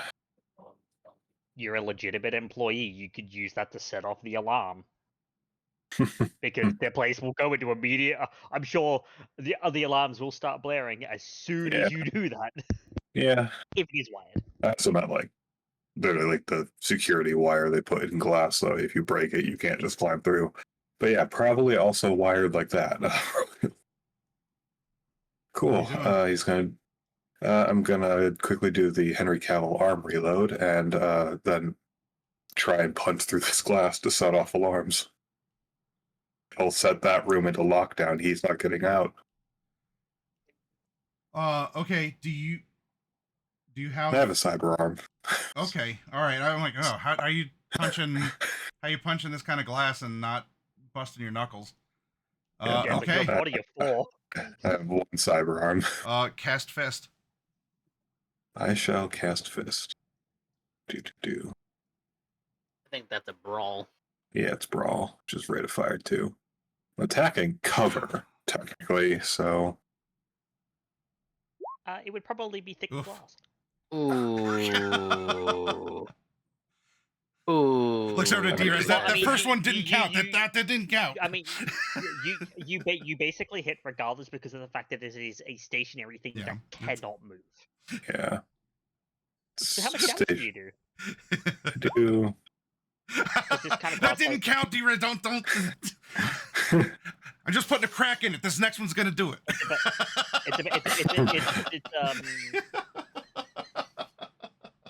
Okay, and then I gotta check that through. Okay. Just by what it is, Maddie, do you reckon? I would say thick glass would fit this, which would have a HP of 15. Is that what bulletproof glass is?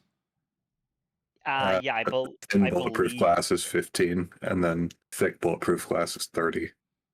I know because that's my car windows. Yeah, this would be more than car windows. We'll say that this one's 30. Like you were in a building, so. Okay. Okay. No, conditioned power isn't really going to help here. Okay. So I will do another one. I technically auto hit because it's stationary, but criticals.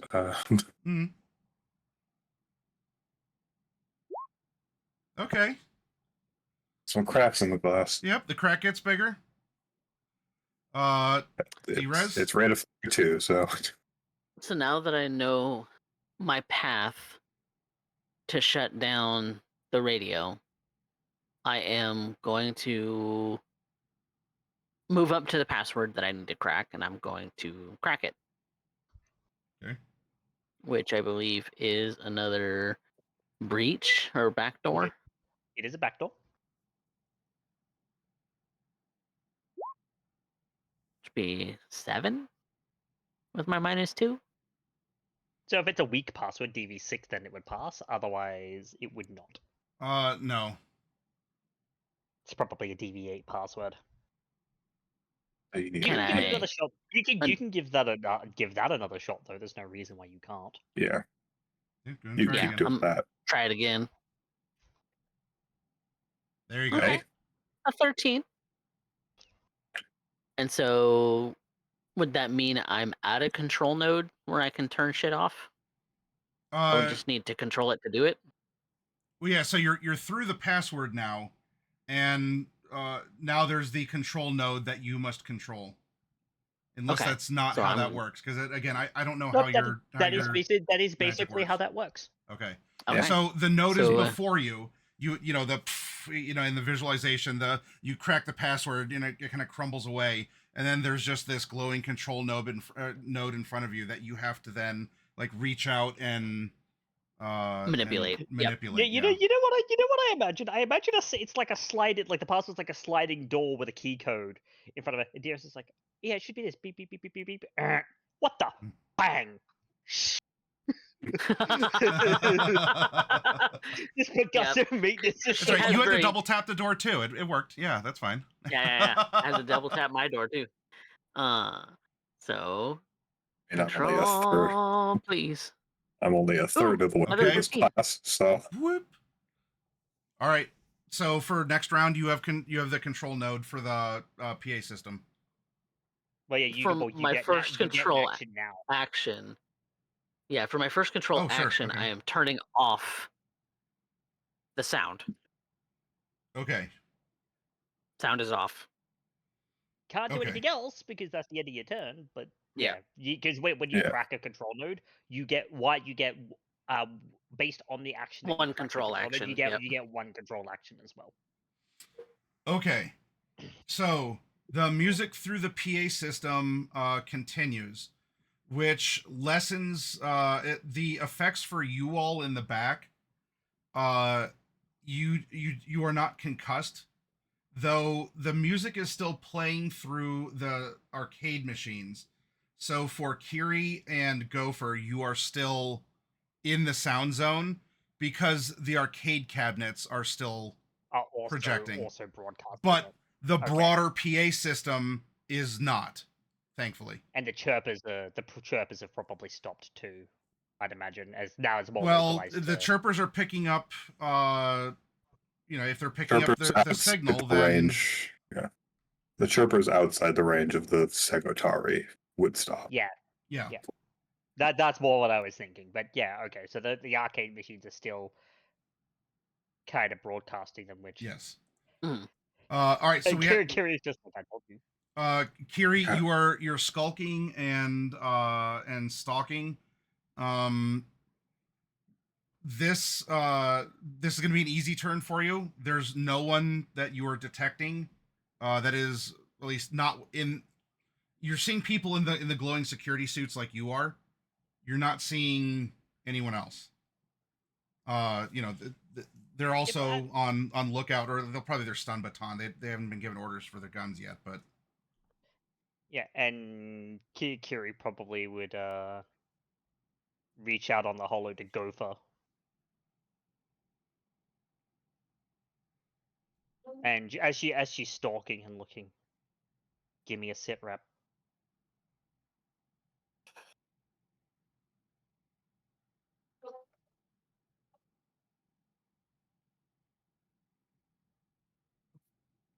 and this could just go over to you for your turn as well, Gopher.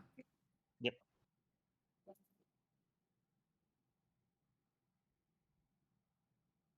Not too sure what to say.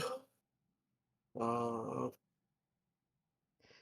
mean, could be gobbling a little bit because it's like I feel like shit. Yeah, it's loud, and things make my brain hurt. I think one of our attacks is going to pull the plug on them, but God, this fucking noise.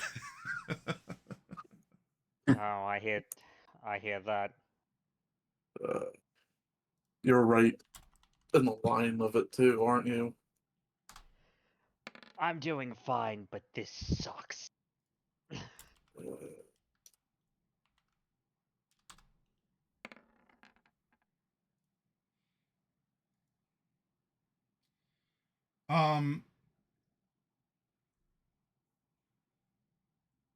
The of all the arcade machines that are on, you see 2 blink out, but there's still a lot, especially as there's this reverb, as presumably the repeaters or the little chirpers or whatever haven't been pulled out of the Segotari area. But only 2 machines are down. Gopher, over the comm, your tech supervisor. This is taking forever. Like I don't know. Either come over and help or just fucking start shooting. Who gives a fuck? Stop the noise now.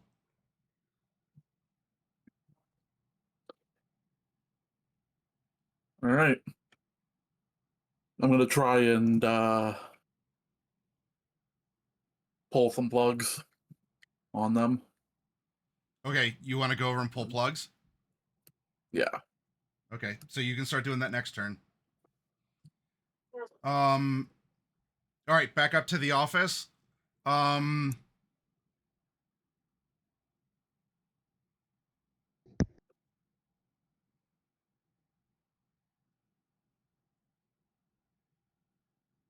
You know what? If he sprayed a window with a fire extinguisher, that stuff's gonna slough off really, really quickly. It's on what kind it is.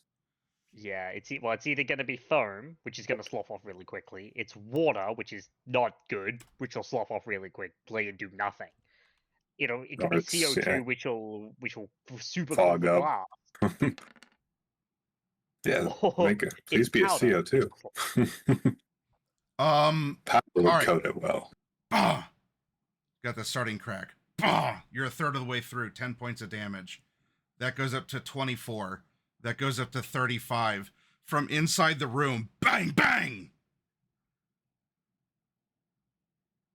Okay. And the glass with the foam tumbles down. You thought you could get me? Wait a minute. Cool. I would like to go. Yeah. Okay. This is fun. It's really fun knowing, and I always feel like I'm saying this wrong. Muay Thai? Muay Thai? Yeah. Muay Thai. Muay Thai? Yeah, so it is my turn. I damaged at least one target with a brawling attack since the beginning of my last turn. Ooh! Martial arts and special resolution! Yes! I can attempt this to make my martial arts attacks go up one die. I have to go into my skills. I have to beat a DV-15 on my martial arts special move resolution. That's just a martial arts roll. Yeah, it's a martial arts roll. Mid-tier fighting game champ, realizing he makes a mistake, he discards the weapon and goes into his his mantis stance. Yeah, and I don't think Muay Thai has any fancy stances. I think it really just kind of looks like boxing, but it's an actual stance. Oh no, it yeah, but that's a lame real martial art. It's not all the fantasy made up stuff that he is. He's such a sweaty tryhard in memorizing. Well, yeah, this is gonna say Aikido, but it's Muay Thai. Yeah, because they haven't ported Dang it. martial arts.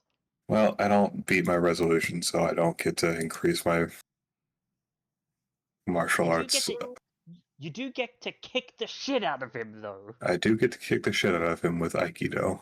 Is the door down, or is the window. glass? The window is down. out? Yeah, the window is like the tempered glass, so it just like crumbles. Okay. Before he does that, I want to control the node and open the door. Okay. So he can get in and knock this guy out. Man, I can just punch him through this glass. Well, he's not standing up on there. You'd have to move into the room. Yeah, okay. Yeah. So I'm going to, as my first net action, open the door with the control node. Okay. So in that case, he thinks he like shot through to get whoever's punching at the glass and is going to attack him. That actually fractures the glass. Glass comes crumbling down. Outback goes into his Muay Thai stance. Fat guy throws his arm down, is like, walk, come at me. You just open the door. Fuck. I go in through the door. He has to make an evasion roll against my... Yep. Evasion. Against my 15 Muay Thai, not Aikido. He does not evade, so fortunately I didn't beat my special resolution, so it's only 1d6. More than that, I think. No. Brawl is 2d6. But I'm using my martial arts for a different reason. So if that has a special thing, then... Oh, okay. Martial arts is always 1d6 then? It's based on your body, and my body is 4, right? 4. But for martial arts, I think it's actually based on your it's based on body. Rolling based on body. Do you get a second? Is this rate of fire 2 or? It is no, martial arts damage is based on body. It's the same thing as brawling without the benefit of if you have a cyber limb. But because I did that, I now do count as conditioned ferocity, the other half of Muay Thai special resolution, because now I've damaged a target with my martial arts since the beginning of my last you're like building momentum. You're building your, I don't know, whatever, like special attack rage bar or something is. Building a special meter, yeah. Yeah, you're building your special meter. Yeah. Muay Thai basically is like a combo. We actually do have a fighting game thing going on here. And yeah. So now I still have to beat the DV-15, which is a bit difficult, but I don't. All right. But I'm going to keep doing this. I'm going to keep doing my Muay Thai juggling, which is to say my other rate of fire. I'm using brawling. Okay. Ooh. Ooh. brother's critting on because using one or the other will continually allow me to build either of my special moves. And all right, that's I just think you got a hit on him. All right. Ow!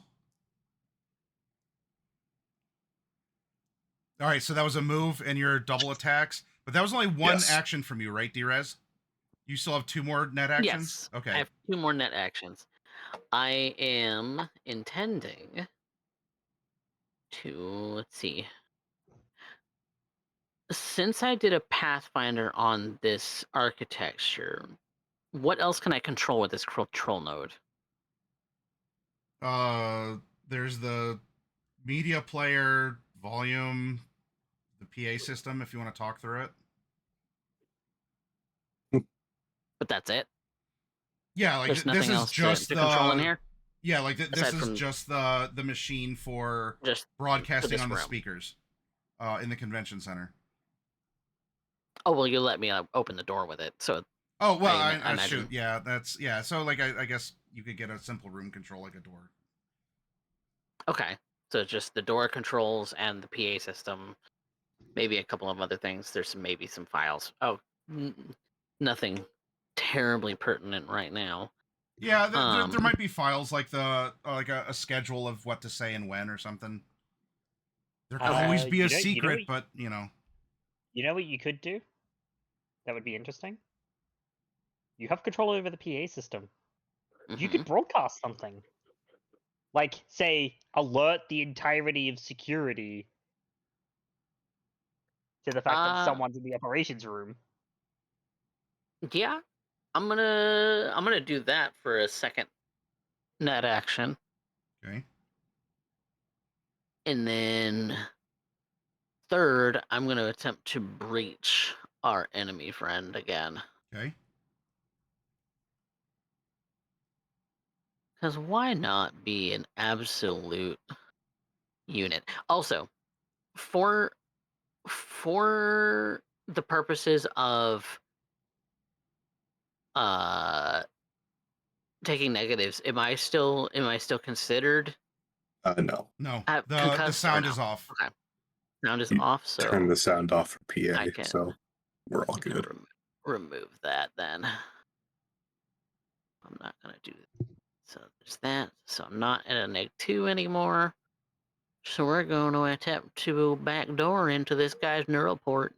Yep. You gotta get over his 1 level of ice. Done. 15. Yep. You just needed so that's my 3 actions. You just needed a 7, so all right. Yep. So you're in. I'm connected to both him and the terminal. Yep. Okay. And his friend, in case that matters still. He's like twitching on the ground. Twitching on the ground, passed out. Yep. All right, we come back to the noisy area in the convention. Although that's now joined also with like the set phrase, whoop whoop. Security alert. Security alert. Security alert. That gets added in. And there is security that you can see, especially you, Kiri, because you're sneaking through NCOM. You see that there's a bunch of people who are running out of the security booth and towards the back hallway to gain access to the offices, like the control of the center back here. Yep, and as one of them goes by, Kiri is just going to basically call from her hidden position. Operations Center, where the PA is. Oh, all right. You're gonna like guide him forward. Yeah. Got it. Shut those fucking machines up. And the security officer keeps rushing towards the back. Yep, and as they're doing that, Gopher and the tech are still working on those machines. Kiri is gonna come back, basically do her loop and come back around to the front. It's coming from the machines across the way. Permission to just unload into those. Shut them up. He reaches for his pistol. Looks over at you. Tap for good luck. Tap. Happy hunting. Yep. And honestly, the stun pistols might be more effective. The stun guns? Yeah. Yeah. If they do the electric damage. Yeah, I guess there's not different damage types in this. Yeah, no, there aren't. All right, so Kira, you're opening fire. Yep, on the machines. Okay. Except for fire damage. I guess. The Gopher, before you go, your tech soup is like shit and hits the deck. Since shots are being fired into the arcade. Kiri would actually call over because she did see Gopher go over there. Yeah, because we do have the phone call. And he's crawling on the ground and he's coming back over to EBM space. What are you doing? Seeing a pair of glowing NCOM people just fucking bang, bang, bang. EBM was working to disassemble the Segotari machines when NCOM opened fire. Now you're holding a pistol. You can join in if you want. Yeah, NCOM seems like NCOM's just had enough of this, so fuck it. I'm sure, by the way, Kira, if you wanted to throw your stun baton, it'd look like a really cool like disc that kind of like spins around and yeah. You just throw it and it bounces around the different arcade machines. You know? So what is my ROF for the very heavy pistol? It's 1. Very heavy is rate of fire 1. Okay. Yeah, but you're doing you're doing damage, I promise. So at this point now, 46. The security that like even Data Inc. is coming over, and Data Inc. security looks over to EBM, looks across to NCOM, raises their guns, bam, bam, bam, bam. Data Inc. opens fire, EBM's opening fire, NCOM's opening fire. A Netwatch suit is there. Netwatch is watching. Netwatch is watching. They're present. Yep. Netwatch is watching. Ziggurat's making some calls. Night Corp are in the corner creepily. That Arasaka Borg is questioning why he ever flew over here from Japan. And then we have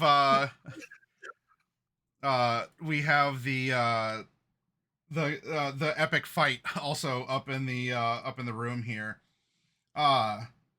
Prepare to taste my wrath, he says as the fighting game sweaty guy tries to brawl on you.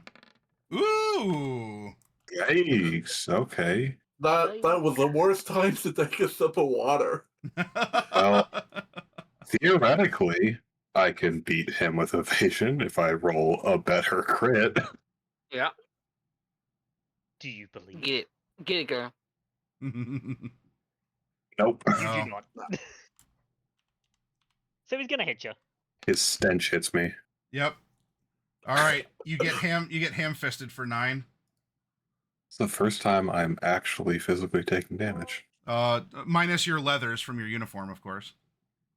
Yeah, so that leathers I think is 4 stopping power. Yeah. It is, but melee's ignore half. So this is just 7 damage. Okay, or 2. Gotcha. Puts me there. You're doing Muay Thai? Slam your elbow into his head. Brawling is 1 or 2 for rate of fire. Brawling is a rate of fire too. Okay. 2. Take that. My ultimate combo.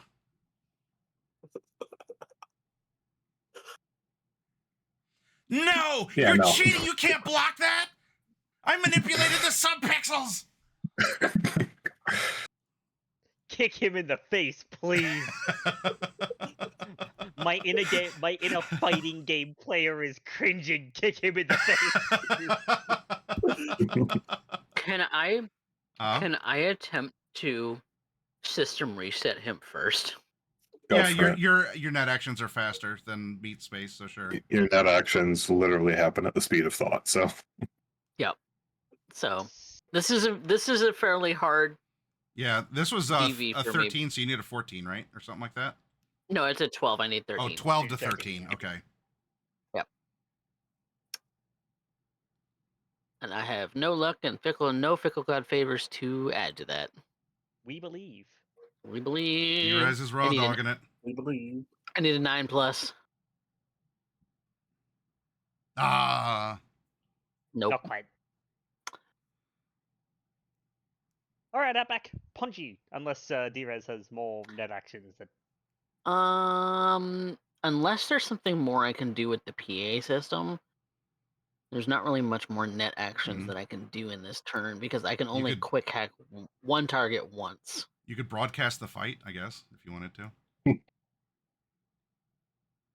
You could play a very legally distinct but very familiar sounding soundtrack.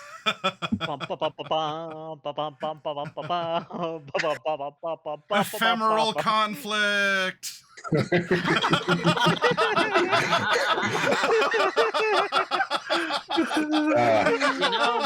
You know, D-Rez would find that funny.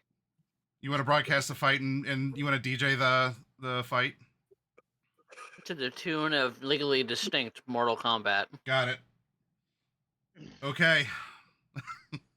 It's Mortal Kombat, but it's spelled with a C this time. Down on the floor, Segotari is getting lit up by all these security guys just getting the machines to shut the fuck up.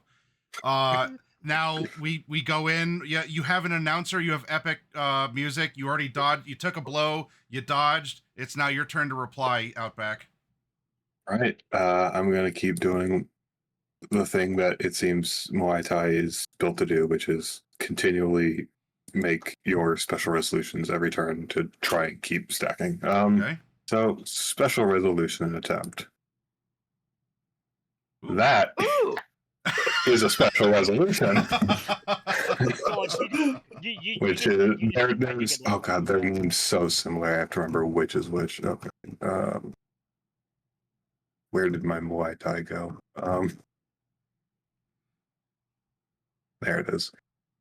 So I'm doing. You know what I condition power. That's the one. You know what I imagine this is? There's a very specific attack in Muay Thai that involves, and I'm gonna stand up for this. It involves basically meeting someone between a knee and an elbow. It's like that. Ah. Yes. So I still have to hit using conditioned really nasty. Conditioned power because I hit with a brawling attack. So I'm using my Aikido. 13. He has to roll his evasion. Fortunately, Jesus. Oh, gross. He's too fat for me to do that. He's fat and quick. Look, D-Rez lost him on cameras, so he's got some skill. Okay. Well, that means that I didn't 10-9. hit. Come on. That means I didn't hit with a martial arts attack, so I won't be able to do ferocity next turn. But I can still just try and punch him. Sure. Yeah, trying to hit him with the thing doesn't want you to spin and clock him in the face. Oop, that was the wrong thing. I'm supposed to hit this one first. 13. Okay. Wow. Yep. So it deals. Okay. Yep. 4. I mean, he doesn't even have armor. He's just wearing a t-shirt and jeans, so he doesn't have like leathers like you have your reinforced uniform. Yeah. So. Me going back and forth between Muay Thai and this is really reminding me of playing the 5th Mortal Kombat game, actually, because every character in that has 2 fighting stances and a weapon stance. Mine is street brawling, Muay Thai, and my weapon stance is car. Weapon stance equals car. So down on the ground, you all just, there was a firefight, and you're just, you're going through the cabinets. Millions in vintage Japanese imported fighting games are just fireworks as they're getting blown the fuck up by you all. and then you hear the music going through the PA system, and you're getting the play-by-play with Drez's voice of what's happening in the security office. It's exactly her voice too. She's not hiding it at all. Kiri just starts laughing her head off. So, I have a little bit of insider knowledge on the stock market next day. Segotari is going to take a huge dip. Oh yeah. Kiri's just gonna call out, like, she's gonna keep firing just to make sure that the sound stops. But she is gonna call out over the din. I'm gonna find whoever put those stupid things inside those beautiful arcade machines, and I'm going to make them suffer for their sins. Yeah, like history's just getting destroyed. Even if it's like, if you don't play fighting games, it's like Japanese culture, or at least, you know, like, well. Yes, Kiri has been. It's one of the few types of games that she will play with. Is a fighting game. Yeah. Okay. So like, this hurts. This genuinely hurts, and she is mad. She wants to find whoever was running the Segotari booth and beat them with her bare hands. You fight well. It seems that I must switch from my Mantis stance to my Dilophosaurus stance, and go from fighting with only 30% of my power to maximum. He's gonna try and swing on you in his Dilophosaurus stance. What a douchebag. 15. I would assume Okay. that security is probably beginning to show up. Yeah, they'll be there soon. So many of them. They're pretty soon, yeah. Skills, evasion. Oof. I'm cheating. Oh. I have wave dash. That's just what I wanted you to do. Ooh, okay, that actually is a bit hard for me to hit on evasion. Like the Dilophosaurus, you didn't see that coming. I almost evaded. Manages to clip. So that's armor of blades. Armor, yep. Armor of blades, which means my armor's no melee doesn't ablate armor. So yeah. Yes, it does. Brawling doesn't ablate. Brawl doesn't? Okay. Brawling doesn't. Weapons do. Melee weapons do. Weapons do, but we're brawling, so I'm just using flat 2 from that. Full on Street Fighter mode. Hadouken. We are the most opposite. We're so opposite in this. Like, if this is Mortal Kombat, like, this guy is like Bo Raicho sized, and I'm like Shang-Chi. I'm skinny as hell. Or no, what's the sorcerer guy from MK5? He's like central to the plot. He's like skinny dude. Oh, the really pale one, not Shang Tsung, but the the super pale skinny. Quan Chi. I'm like Quan Chi size. This guy's Bo Raichoing over here. We come back up to the combo of our commentator Drez and our fighter Outback against Dilophosaurus guy. Yeah. I'm gonna deal some HP damage to him. Okay. I'm gonna synapse burnout. All right. Oh.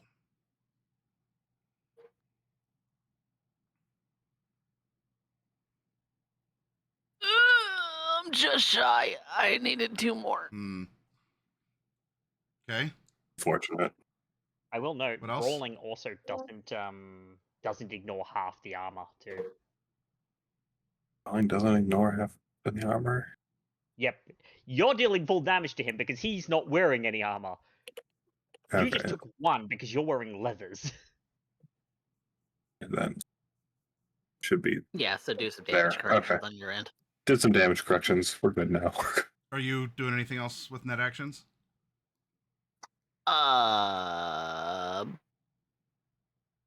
Dumping files into my head. Okay.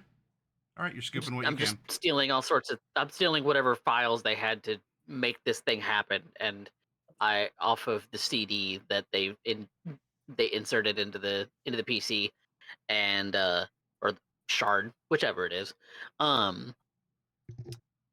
and dumping that info into my my cyberdeck storage, and still commentating. Yep. Outback. Yeah. Nothing else I'm gonna do. I tried attacking his brain and it didn't work. I mean, yeah, it's hard to attack something that's not there. He didn't have many synapses to burn out.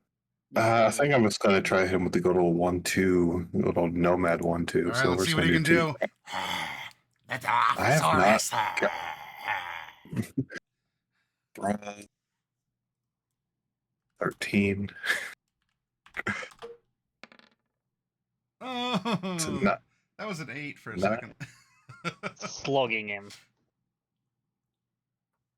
I have not rolled. So I just want y'all to know that. Wow. So real non-damage was when I rolled my 1d6. Ah, a chip damage fighting style. Try again. Yes, I will.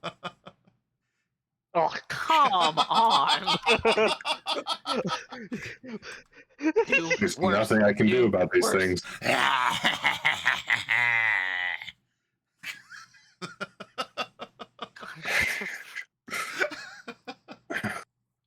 You hear the security is down the hallway, like coming in, like whatever, like toot toot toot. They're making noise. Incoming here. Down below, you just I'd be arcs doing of so much better. electricity, monitors blowing out. Probably like Ave Maria's playing in the background as like slow motion. You know, just It's yes. and it's Gopher, and it's Gopher and Kiri just like it's in the arms of the angels for Kiri though. Oh well, yeah, that's true. 'Cause Oh, all, yeah. she's firing, and you just get the poetic, like every muzzle flash lights up the tears coming down her. Flashes of puppy dogs in our eyes. I would assume it stopped now. This is so. Concentrated fire. This is the final round. This is the final round before security is on site on the office, because they're just in the back hallway now approaching.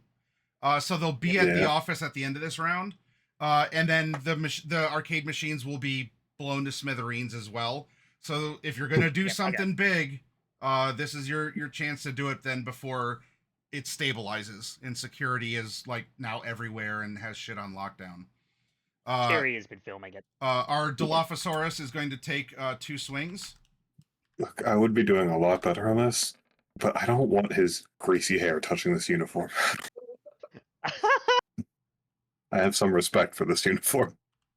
It's a really nice uniform, okay? All right, see if you can dodge the... Not a great day for me.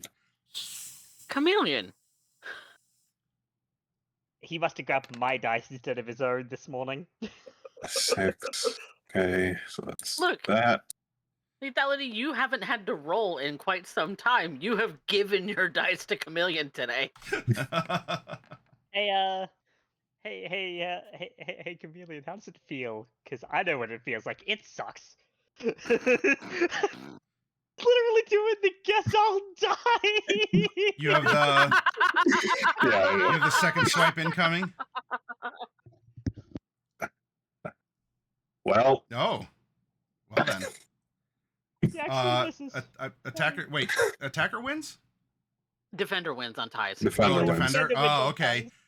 All right, so he comes in. The other hand comes out from the neck frill for the swipe, and you block it. Yeah. I'm like, I was like, fine, I'll give him his anime moment, and I just catch it. Are you gonna fight at 100% of your power now too? D-Res and Outback. Yes. It's on hand to forehead. Just please, D-Res, just shut him down. I don't want to continue this. You could also set him on fire.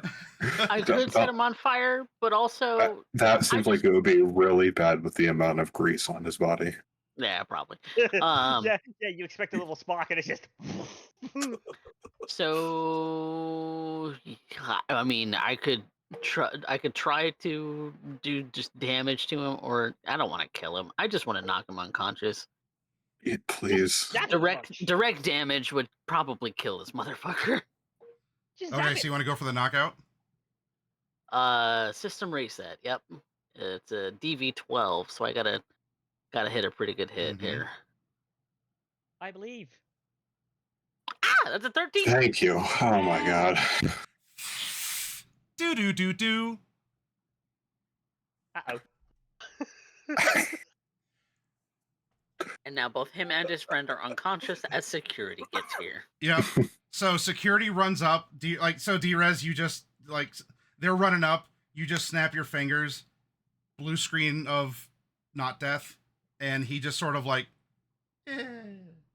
falls into the foam and crumbly glass on the floor. What do both of you say to the security? Like, because the security's running up, like, free, like, because of course they're trying to secure the area. They don't know what's going on. So you're getting, like, hey, freeze, what's going on? People are, like, going into the doors. Yep. And okay, you're like, IDs, hand up, like, trying to get, like, the ID as well.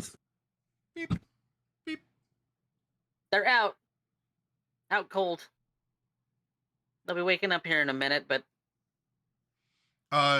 for those of you downstairs, then the firefight stops. The last of the machines, like, some of them are, like, kind of smoldering.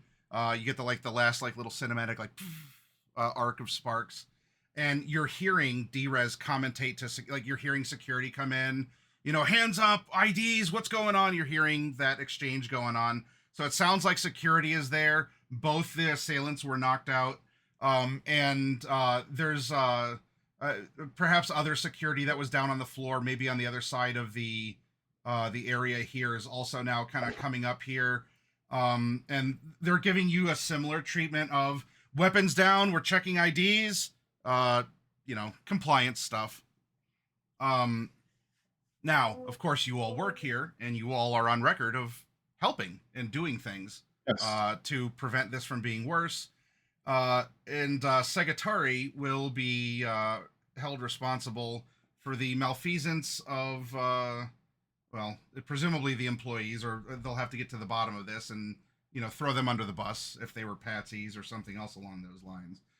But the important part is you all can go home tonight, because they're going to take your statements, they're going to scan your IDs, and they have no reason to stop you all because you all actually helped. I mean, there's also a matter of, we might even get a bonus because of it, because protecting the interests of the corporations we were working with. That is protecting the public. That is a chance of happening.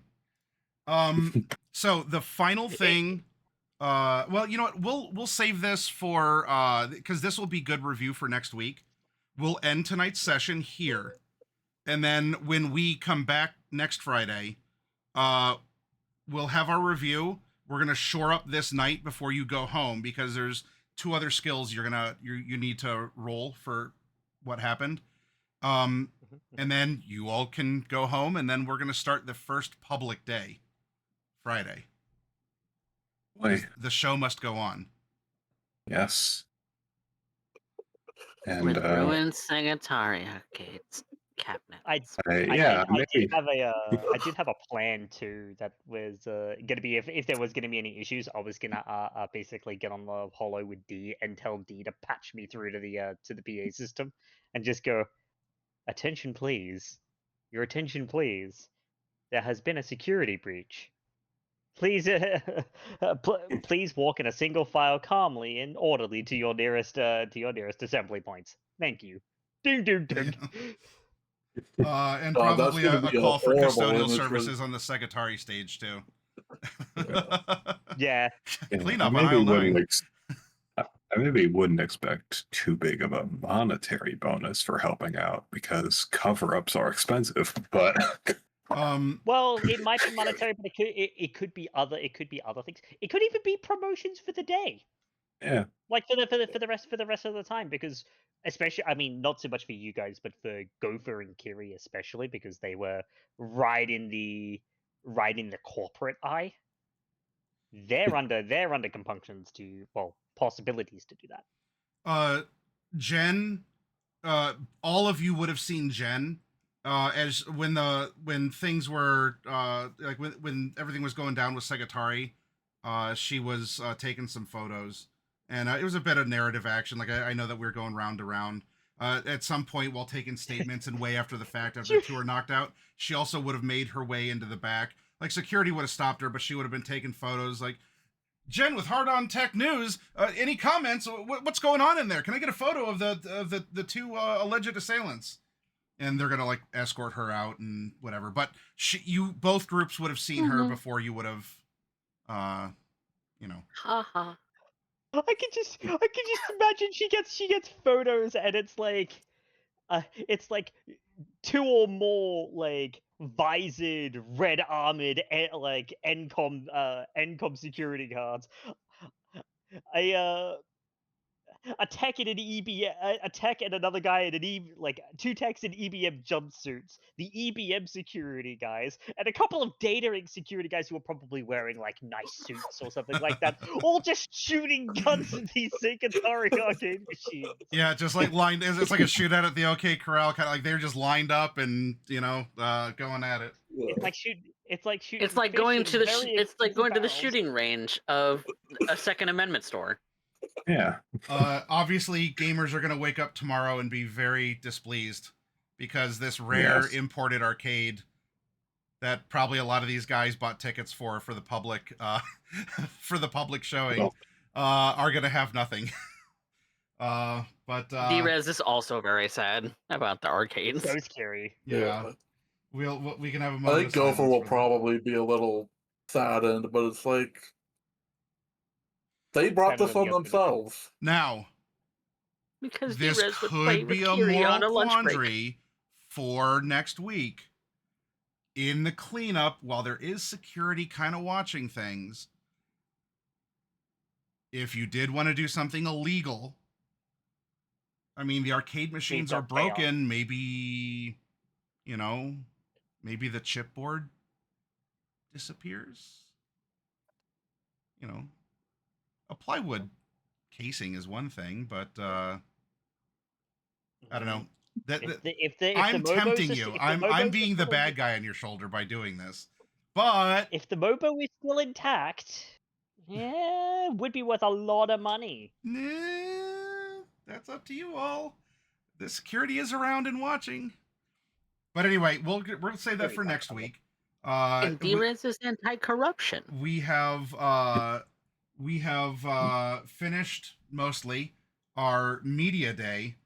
There's still Friday and Saturday to go.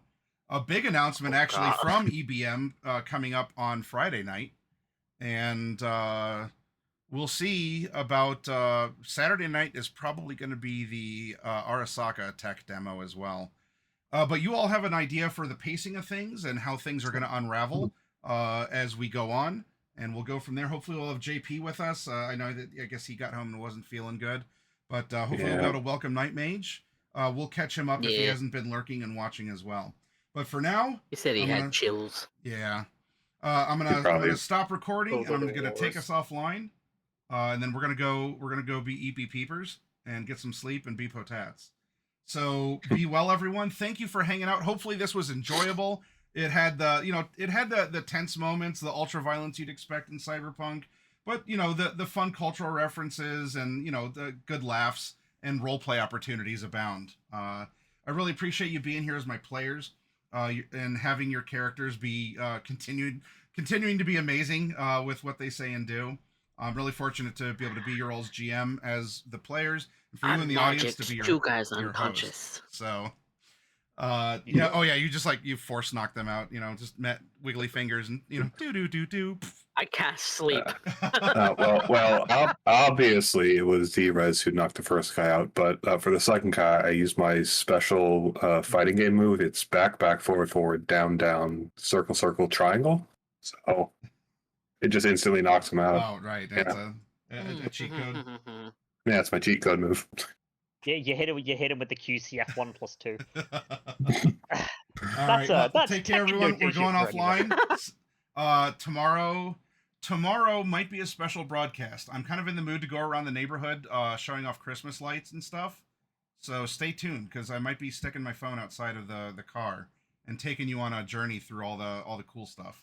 We'll see what the weather's like. Anyway, take care, everyone. Good night. Goodbye. And thank you for being snow here. Tomorrow. Bye.